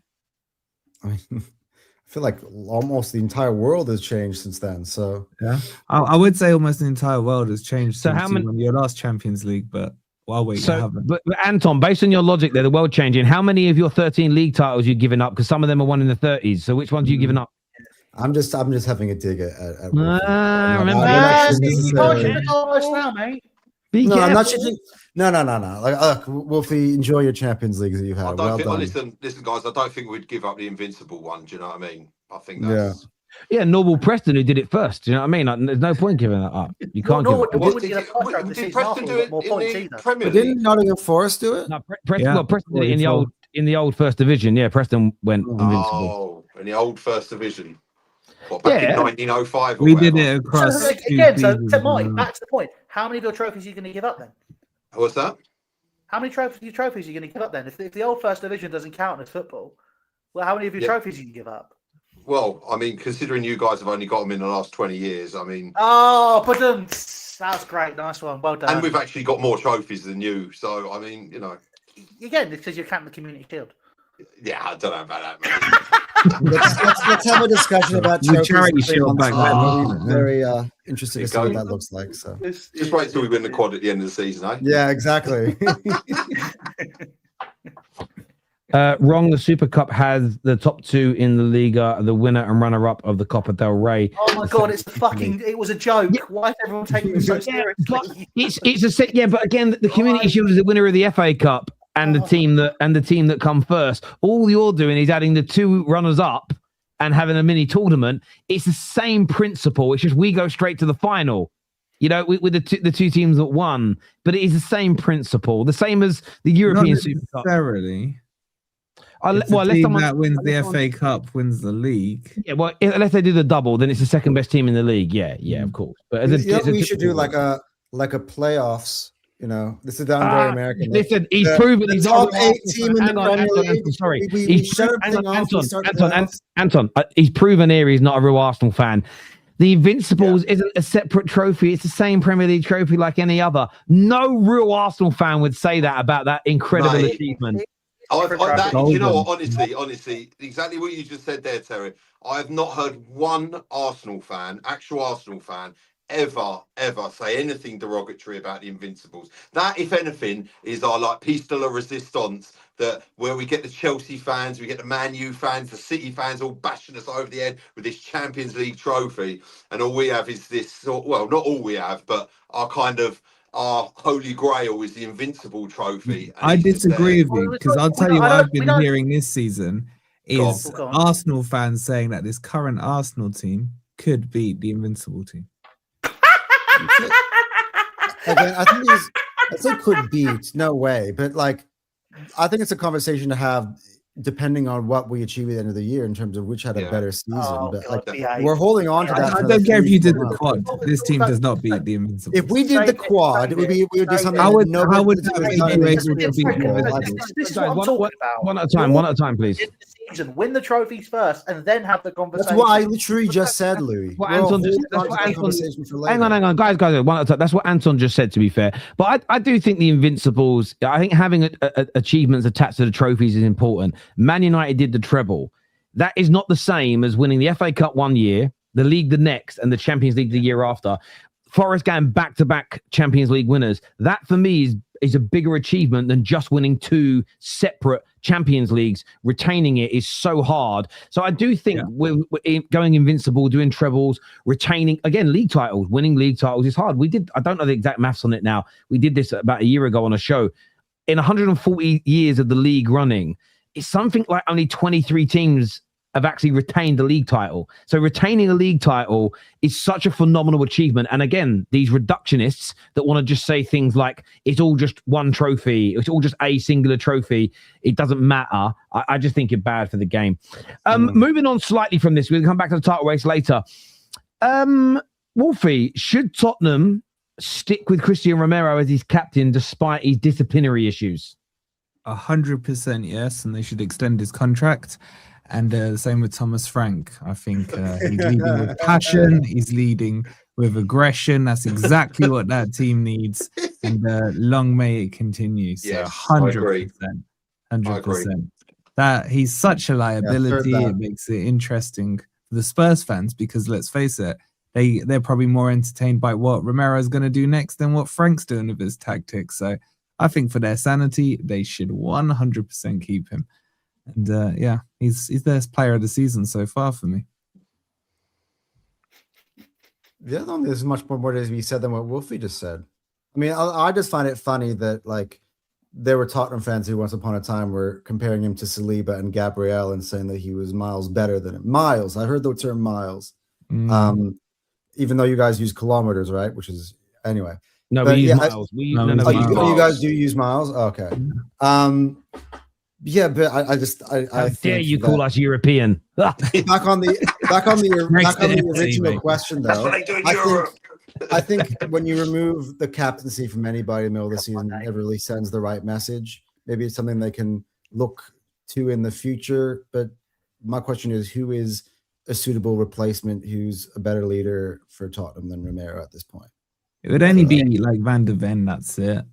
Joking aside, but is he going to stay there long term? He's a good defender, but is he a great leader? We don't need to know that. Yeah, but he could lead by example. He'd be a good captain for them in the Championship next season. He'll lead them well. I honestly think they could get relegated. I really do think their fixtures coming up. Well, yeah, I looked at their fixtures. Would you lose to West Ham just to help that cause? No. My club's progression is more important. But it would. I look though. If the teams are, if Leeds, Forest, and West Ham repeat their last 6 games, which they're not amazing record, but just repeat their last 6 games, and Spurs if they don't improve theirs by at least 2 wins, at the end of those 6 games, Spurs will be in the relegation zone. That's how close it is. They're only a handful of points away. And should Man United mess up tomorrow night, I do think we should beat West Ham, and I hope we do. But if West Ham do pull off that win, they're going to be 3 points. Spurs, if they don't beat Newcastle, away from the relegation zone. And my kind of hot take on this is very simple. Players, all banter aside, players don't join Tottenham to be in relegation battles mentally. You don't sign up thinking we're going to be fighting for our lives. I think when you join a lot of the other clubs in the Premier League that are down there, there's a good chance you're going to be in a dogfight, and you sort of go into it sort of prepared for that. And I just sort of feel that their players, if they get dragged into that relegation zone, will not cope. And we saw last year, they were just about, their bad form started when they just about had enough points to avoid it. But if they had there was 5 more games remaining last season, they would have got relegated. Oh, yeah. I just wouldn't be surprised. And for me personally, I said it earlier as a bit of a joke, I really want to see Spurs go down. And my dad's a Tottenham fan, and I love him to bits, and I feel bad for him. I've got a good few friends that are Spurs fans. But I'll be honest with you, the stuff I hear Spurs fans say and do all the time, I know they beat us in the Europa League final last year, fair play to them, they deserved it. But over the course of the last decade, the way they speak about their club compared to United, City, Liverpool, Chelsea, Arsenal, you would think they were Real Madrid. And part of me just wants this ultimate humbler to land on their chin. You know when you get those cocky fighters before a fight, squaring up, giving it the big un, holding their chin out, and then they get caught? I would love Spurs to go down. That big stadium, Daniel Levy gone in the Championship, just for them to come second. It'd be amazing. Can you imagine, by the way, what Mohamed Kudus would be thinking if West Ham survive and he goes down with Tottenham? Yeah, but I'll tell you what, I'll go a step further. They don't come straight back up. I'll tell you that for free. And I'll tell you why. Because every team in the Championship will see that as, a big game out, be up for it and everything like that. Spurs are coming to their ground, or they're going to the Spurs ground. Spurs won't come straight back up. They'll lose all their decent players. A 60,000 seat stadium with 20,000 seats sold is an awfully empty stadium. And the thing about Tottenham, right, is they've got the stadium right, they've got all the NFL, they've got all the concerts, they've got all the, it's a fantastic stadium, they've got all the food, they've got lovely kit, they've got a lovely pitch and all that. They just haven't got the football right. And that's their problem. And it's exactly the same as last season. They're finishing down the bottom. I remember the amount of conversations I've had with Tottenham fans has said to them years ago, for years, Romero is a liability. And they all love him. Tottenham fans absolutely love the guy. And I've never worked it out. I've watched this guy get sent off against us, score own goals against us. I've seen him be such a calamitous central defender. Don't get me wrong, on his day, he can be good, but he's so inconsistent. And then obviously what you see the other day, which was just completely rash and unprofessional. He's 27 years old.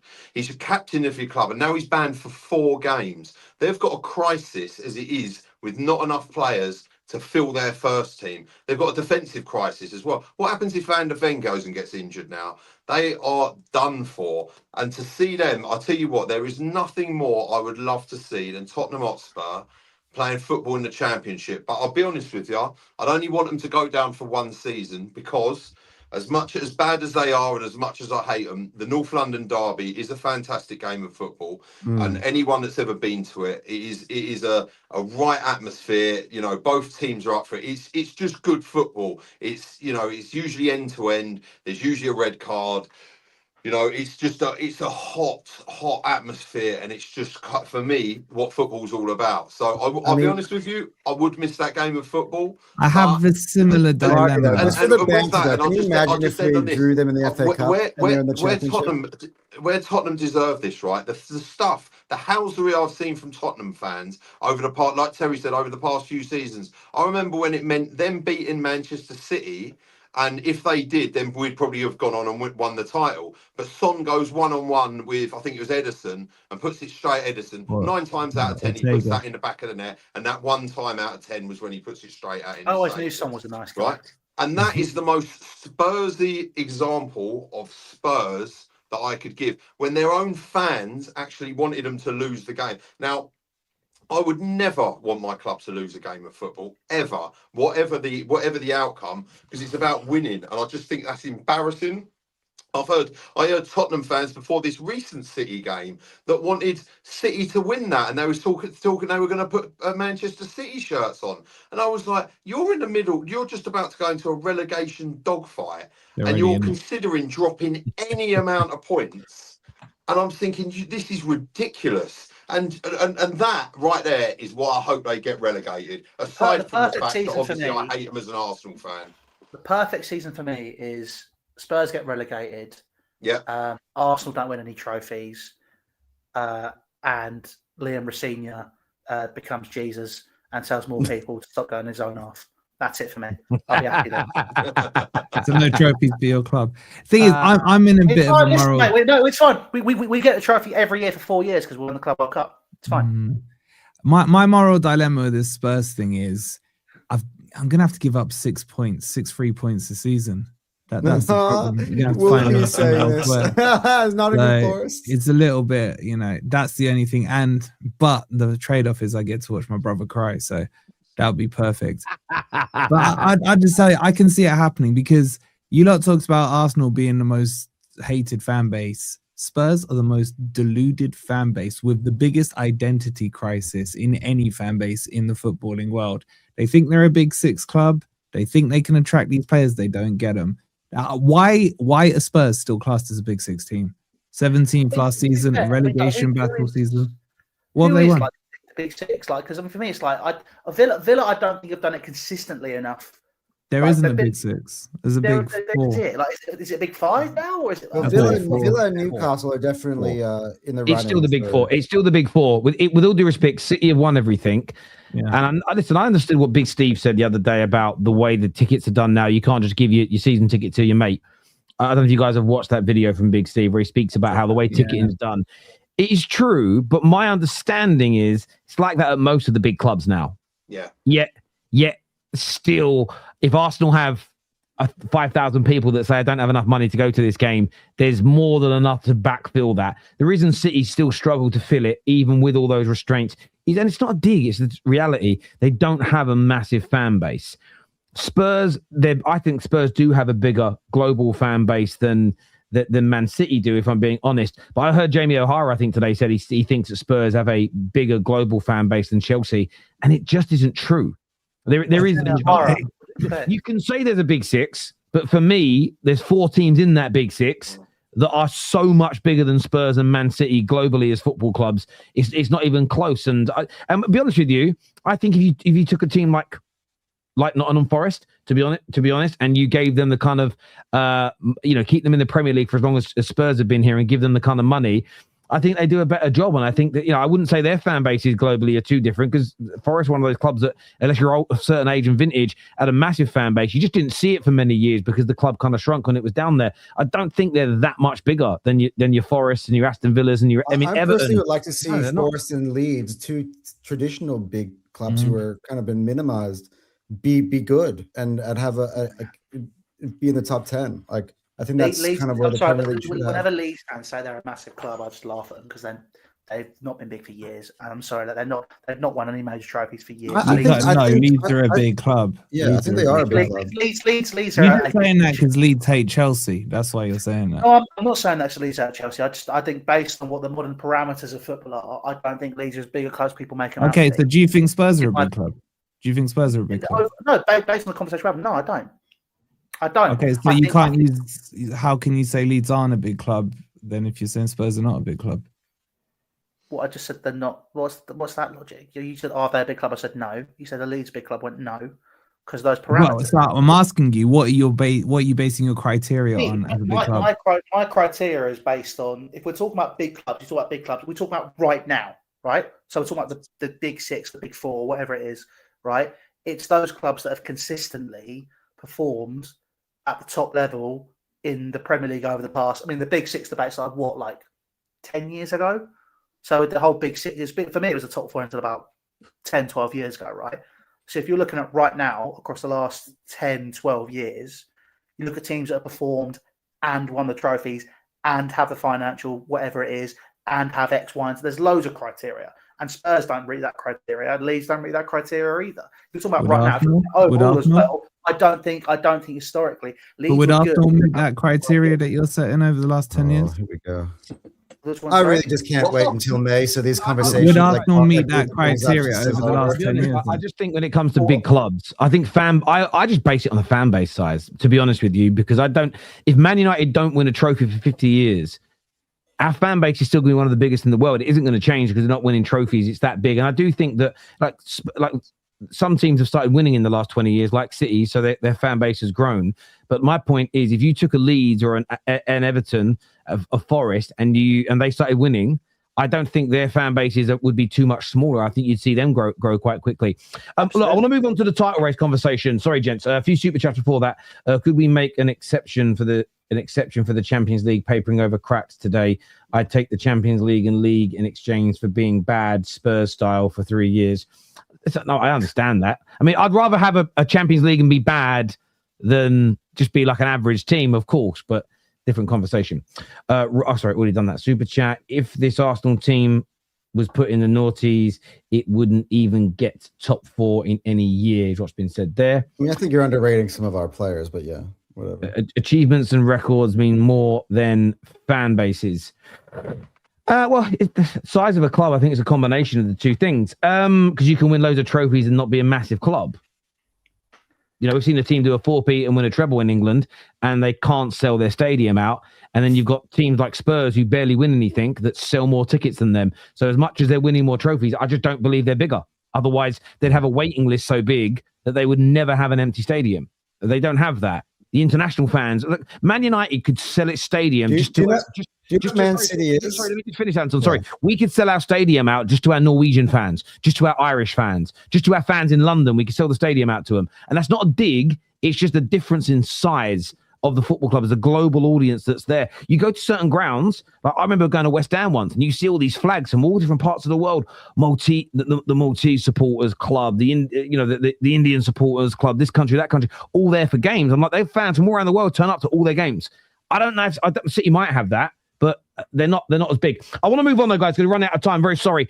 We were going to touch on the Bruno stuff. We're going to have to do that another time because we've only got 20 minutes left. Anton, did Man City's late comeback save their title chances, and how will Arsenal respond?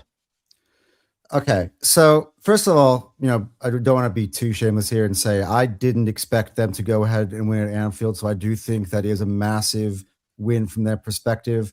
I do feel like if they didn't win yesterday, that it would have been done, and I've said that multiple times. So I think that big ups, well, fair play to them for winning in the way they did. They showed a lot of character, and no one should take that away from them or minimize that victory because I think it was a massive one for them.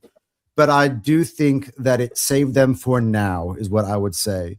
Because I do feel that they are, regardless of that win or not, they are one slip up away, I believe, from really being knocked out of this, as long as Arsenal maintain our form as that we've had in the last couple of weeks, at least for the next few weeks or so. We have 3 games in a row that are away from home. We have Brentford, Wolves, and Spurs. If we come out of that 9 from 9, I'm feeling very, very good with 10 games to go and 6 games at the Emirates, as Marty likes to say.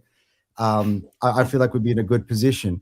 Like if City were to lose or draw to Fulham the other day, regardless of what happened with Liverpool, and then we were to beat Brentford, it'd be the exact same position. In fact, with less games remaining. So I think what it's done is just kind of stalled the inevitable. Because for me, I feel that City need to be perfect really from now to the end of the season. I'm talking 13 from 13 for them to go on to win the league. That's just kind of my opinion on that. But as Arsenal fans, I think we need to be less worried about what they're doing and realize that we had a really big weekend. I've seen a lot of Arsenal fans, giving it the big in after we beat Sunderland and almost assuming that Liverpool were gonna win. But on the same time, 24 hours later, going into a panic because they're worrying about what Man City did. Oh, have Man City woken up? And for me, the gap is big enough that all we need to do is worry about our form, our consistency, and it doesn't really matter. City can win games like that, and it shouldn't be bothering us, to be honest. We need how many points do you be a think little you bit drop? more arrogant and just to be more like, okay, City, that's very nice. Good win for you guys, but it really doesn't affect our season whatsoever. And that's kind of the way I feel about it. Anton, how many points do you think you drop, roughly speaking, from now to the end of the season? I'd say anywhere between 5 to 7. So City don't need to Where? be perfect then to win it. They do need to be perfect, though. No, they don't. Well, there needs to be a 3-game swing, realistically, doesn't it? No, it doesn't. So, well, I mean, if we're doing City a beat us. there needs to be a 3-game swing. City have still got to play Arsenal. That's basically Yeah. a 2-game swing there. Yeah. So if you drop City 7 beat points, us, then it completely changes it. I think the reality of this situation is that was massive yesterday. That was a huge result for Manchester City, and it was a huge result for the Premier League. It makes the title race a title race because the reality of the situation is if they didn't get home, but that save that Donnarumma makes, that one-handed save where he puts it round the post, that was an absolutely phenomenal save, and that save right there has kept them in the Premier League title race. And listen, it makes for an exciting end. I think if Arsenal stay 9 points clear, and then tomorrow night, not tomorrow night, sorry, Wednesday night, City are playing Fulham, and then they faltered there. Then Arsenal went and beat Brentford. Then the things would be pretty much sewn up. I think we'd be too far in front, and obviously with momentum. But listen, they got back into the game. Fair play to them. I'm not going to, blame it on the VAR, or go into those bits, but they got the result, and they haven't got the result there. I think they haven't got 6 points off of Liverpool in a ridiculous amount of years, and they haven't won there either. I personally thought it'd be a draw, and again, it could have been if Donnarumma doesn't pull that save off. But that's certainly going to give them some belief and some momentum. But Arsenal can't, focus on what Manchester City are doing. After, you said, Anton, I was one of those Arsenal fans after the game waxing lyrical outside the Emirates, going absolutely crazy because look, when Arsenal win like that and you go 9 points in front, you've just watched a phenomenal game of football. I'm going to enjoy it. And one thing I'm certainly not going to do, people, I've heard it, people say, listen, I go to football because I love it. And when Arsenal win, I love it. And of course it pumps you up when you're there and, the games are won like that. For me, there's a certain feeling, an emotion, and a vibe, and there is in the stadium. You've got 60,000 fans, and they're all, chanting.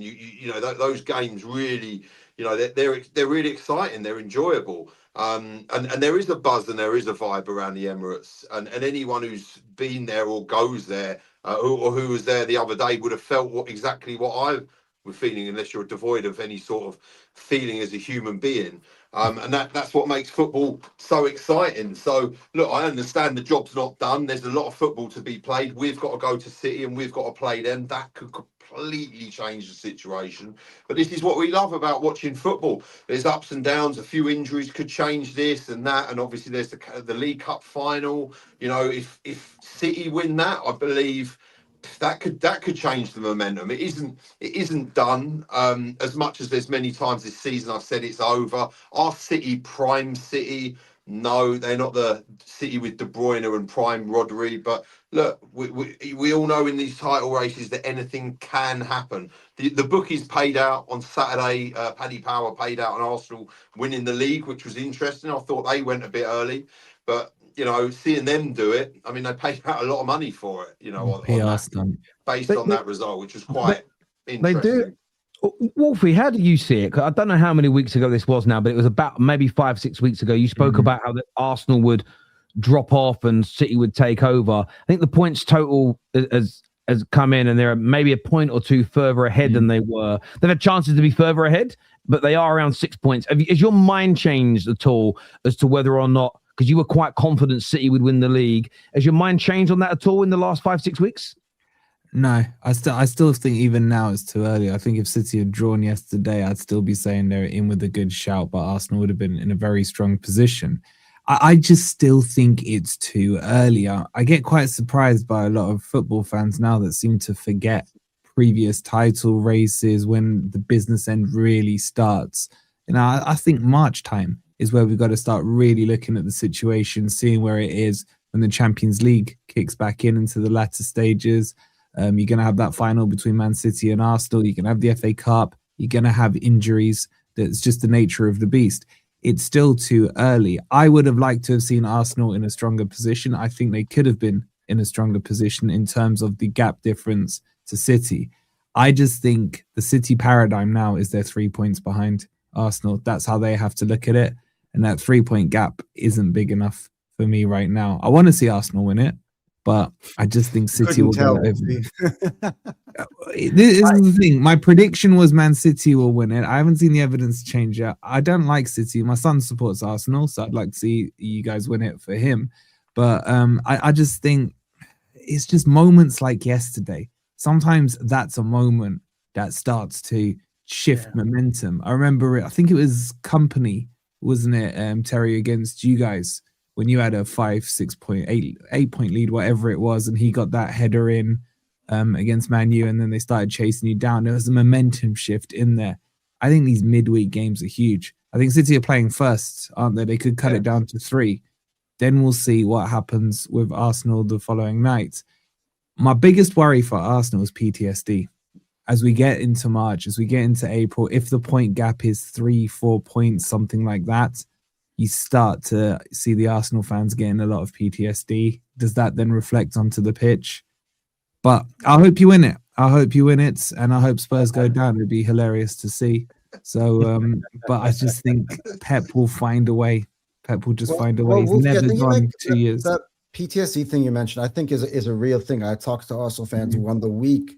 Like, just some Arsenal fans, after thinking it was the other day, all of a sudden are kicking to PTSD one day later, even though we haven't played and we had just won a football match. But that's why I just keep trying to promote this idea of let's just be a little bit more arrogant, be a little bit more, looking at ourselves rather than worrying about what City are doing, because I think that is what can tell us to because we can have no control over what happens on the football pitch. Yeah, but Anton, football's an emotional game, and players watch the games. Players will be looking at the results before and after, and it does have an impact. It really does. And momentum's a huge thing. Whoever starts to build the momentum now going into March, you'd fancy them. You would. It could be Arsenal. I'm not saying it can't be Arsenal. But I think it's an emotional game. It's an emotional game. It was 6 points at the start of the weekend. It's 6 points now. Again, it's a big win against Anfield. I don't think me and Marty even, question that for a second. But what I'm saying is that from Arsenal's point of view, what Manchester City did against Liverpool should be completely irrelevant. We need to go on, take care of our business, go beat Brentford, and it will still be 6 points or even 9 points, maybe even 8 points. We just got to keep ticking this thing along, counting down the amount of games that are left till the end of the season. For me right now, if we win 10 games, we would win. From now on, mathematically, we would be champions. Can I ask and a that's question? what the focus should be on. I'll ask a question here because I saw you kind of nod your head, Louis, towards the momentum thing, which is a real element. Do you think City are going to get better or continue at the same level they are, or do you think Arsenal will capitulate? And the reason I ask is I was just looking at the numbers earlier today. Theoretically, like 11 more wins Arsenal the league because they're 6 points ahead. But that also means City got if we beat City away. Hang on. Just let me finish, Anton. Like, because that's part of it, right? So theoretically, it still needs to be 11 so that it goes there, but that's when you're over the line. But if City don't improve their points per game ratio, so essentially improve and start winning more games in the next 13 than they have on average in the previous 25, Arsenal only need 7 more wins. If Arsenal maintain their points per game ratio, because they're still getting more points per match, so they don't need to win 11 games because it states that City will drop more points than Arsenal. So I suppose when it comes down to the big question for me is, do people think City are going to become a better team and or Arsenal are going to drop off? Because if City just maintain what they are, they can't catch Arsenal. It's impossible. So that's what I'm intrigued to know when people say City could catch them is, how do you think that's going to happen? Will Arsenal fall off or will City just go to another level and win 13 games in a row? I think it's going to be quite telling over 2 games. The League Cup final and when Arsenal was the Emirates. The thing with City, irrespective, and we see it all the time, when they've needed to switch it on, I know it's not the same team, but when they've needed to switch it on, they have done. And I had a feeling yesterday, the rest of the season, when they've gone 1-0 down, or they've not looked that great and they've gone 1-0 down, they've not really had a rhythm to get back into the game. Something at Anfield just switched. And as soon as that Bernardo goal went in, they looked more ominous. They looked more threatening. Do I think they're going to do it? Well, I think it will really hinge on, again, as much as I said those 2 games, for City's case, they need to turn up this midweek. If they turn up this midweek and do what we've known they can do, and they do tear someone a new one, who have they got, actually? It's a very good question. Fulham. Home or away? At home. I mean, there you go. If they tear Fulham a new one, then I think the rhythm could change. Yeah, but I think it's more because of Arsenal as well. Arsenal fans, and I keep going back to Arsenal. This is why I get, not you two, but I do get jarred by Arsenal fans. Even in the comment section earlier when I made a point, and they're going for things, right? People are behave like it's already done and talk about being the champions and being this and being that. We're the best this, we're the best that, when they haven't done it yet. And then, as you said, the PTSD kicks in and all this pressure they put on themselves and kind of projects onto the team then causes more problems down the line, which is what we've seen for a few years now. Whether or not they take Anton's stance, maybe not the arrogance bit, because I don't think Arsenal fans can be more arrogant in some cases. But if they do take the stance of we just need to win the games, which is, if I'm being honest, sitting in the stands at Chelsea, I don't know about Manchester United for you, Terry, but that's kind of what it was when we were going for league titles. It's like, right, there was times you looked over your shoulder a couple of times, but like, just get our job done, just get our job done, back the team, get the job done, back the team, get the job done, and then you kind of just get through it. Whereas we've seen like the mentality shift in some cases. If Arsenal do that, it is theirs to lose. But I also don't feel that Mikel Arteta is exactly a very relaxed manager either. He doesn't give you the same sense of calm or of being suave, the wrong word, but you look at Fergie, you look at Mourinho, you look at Pep. Yeah, it's like with those guys, I kind of compose the right word. They're going. It's like a duck. The legs are going underwater, but they're guided. Arteta, I feel, is like the Tasmanian devil sometimes. It's like, just relax. Just relax yourself. Like, if I feel like if he'd done that, maybe it'd be different. But he spends too much time being a bit of a LinkedIn manager, and I'm a bit like, just relax. I feel that there's so many tangibles, and I know I'm probably saying this because I'm also a bit like I don't want Arsenal to win the league, but I'm trying to find things where it's like I like if Arsenal just take Anton's stance to a certain extent, the job it's done. It's theirs. But I just feel like there's something about them where mentally they're still going to have that block. Look at this weekend. Look at this weekend. If you look at it, what Anton said is bang on. You entered it 6 points ahead. You exited it 6 points ahead. Nothing technically, factually has changed. But the mentality, the momentum, the emotional journey has swayed towards City. But if you're looking at it... We had a 3-0 win over Sunderland. I know you did. But because there was a big, almost hype about this was going to be the week, 9 points, this is done. At the end of that game. But this is where I was talking about this earlier on Killing the Game. And I actually agree that this win is more than 3 points for Man City. It's massive and it puts pressure on Arsenal. However, this is why momentum changes all the time. And this is why sport's fun. Say Fulham get a draw tomorrow night. All that momentum's gone if Arsenal then beat Brentford. Yeah. Equally, City might win and you might feel more momentum towards City. But then people forgot this. If Arsenal wins, back to 6 points. And then Arsenal play midweek again next week against Wolves. I don't know why they're the only team with a midweek game. It might be to do with FA Cup. Why didn't City's game get rescheduled yet? I don't know why. Yeah, it will, but it will get done at a different time. But I think that's good for you because then you get the chance to go 9 points clear again and momentum changes. And I actually think all the talk about the momentum and the mentality is fair. The bit that I get annoyed about is how it's from the media. It's only ever in one direction. It's because Bernardo Silva said in his interview after the game yesterday, we as a squad felt if we didn't win today, the league title race was over. So they are looking at it and feeling about it in the same way that they're being praised for winning yesterday. And that's for me what's so exciting about title races. I do agree that last 10 games, that running is massive. The problem is if you get to the last 10 games and you're 15 points off top, it's not massive because it's so hard to turn that around. And City, for me, have to keep themselves a minimum of 6 points behind Arsenal going into that last sort of 10 to 8 games to have a serious chance of winning it. Of course, they play each other. The only fear factor I've got about that is on my son's birthday. We're trying to organise his birthday party, and I've just said I won't be there if that's too big a game. So sorry, son. I won't be there at Quasar Tag. I will be. His birthday. Well, of course I'll be there. Of course I'll be there for that. But it's the same weekend Man United play Chelsea, and I'm begging they put one on Saturday and one on the Sunday because of my work. It's my job, and it'd be annoying to miss it because I think that game is going to be a huge. This is from Robert says a note taken. Willie, when Arsenal is 6 points and more above City in March, Wolfie he thinks Wolfie when they're 6 points or more above really? City in March. I hope you say it's not too early. Arsenal won the Prem and not move the goalposts. That's why I was saying the next 3 games kind of aligns with what Wolfie is saying. You know, we have 3 away games in a row, which, by the way, mentally is not easy. So we have Brentford away, then we have to go Wolves away, then we have to go Tottenham away. If we go 9 from 9, that will head us into that final 10.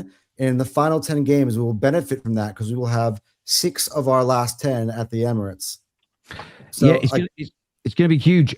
Look, boys, I've got to go. I want to thank you all for being on it. It's a great conversation on so many subjects tonight. Marty, Louis, Wolfie, Anton, always a pleasure. To everyone who's liked the show, thank you. Get the like button hit again. For everyone who's subscribed, thank you. Super chatters, you're amazing. I'm back tomorrow with Mark Goldbridge in the morning for Hot Take. Straight Facts in the afternoon with the Gal, Staffy, and LB. And then, of course, reacting to the Premier League games in the evening. So a massive few days ahead on the Football Terrace. Until next time, everybody, take care. Good. By the way, this is redirecting you to Judge Mo's channel, so go and support my brother over there. Until next time, take care. Goodbye. God bless. And I'll see you all again very, very soon.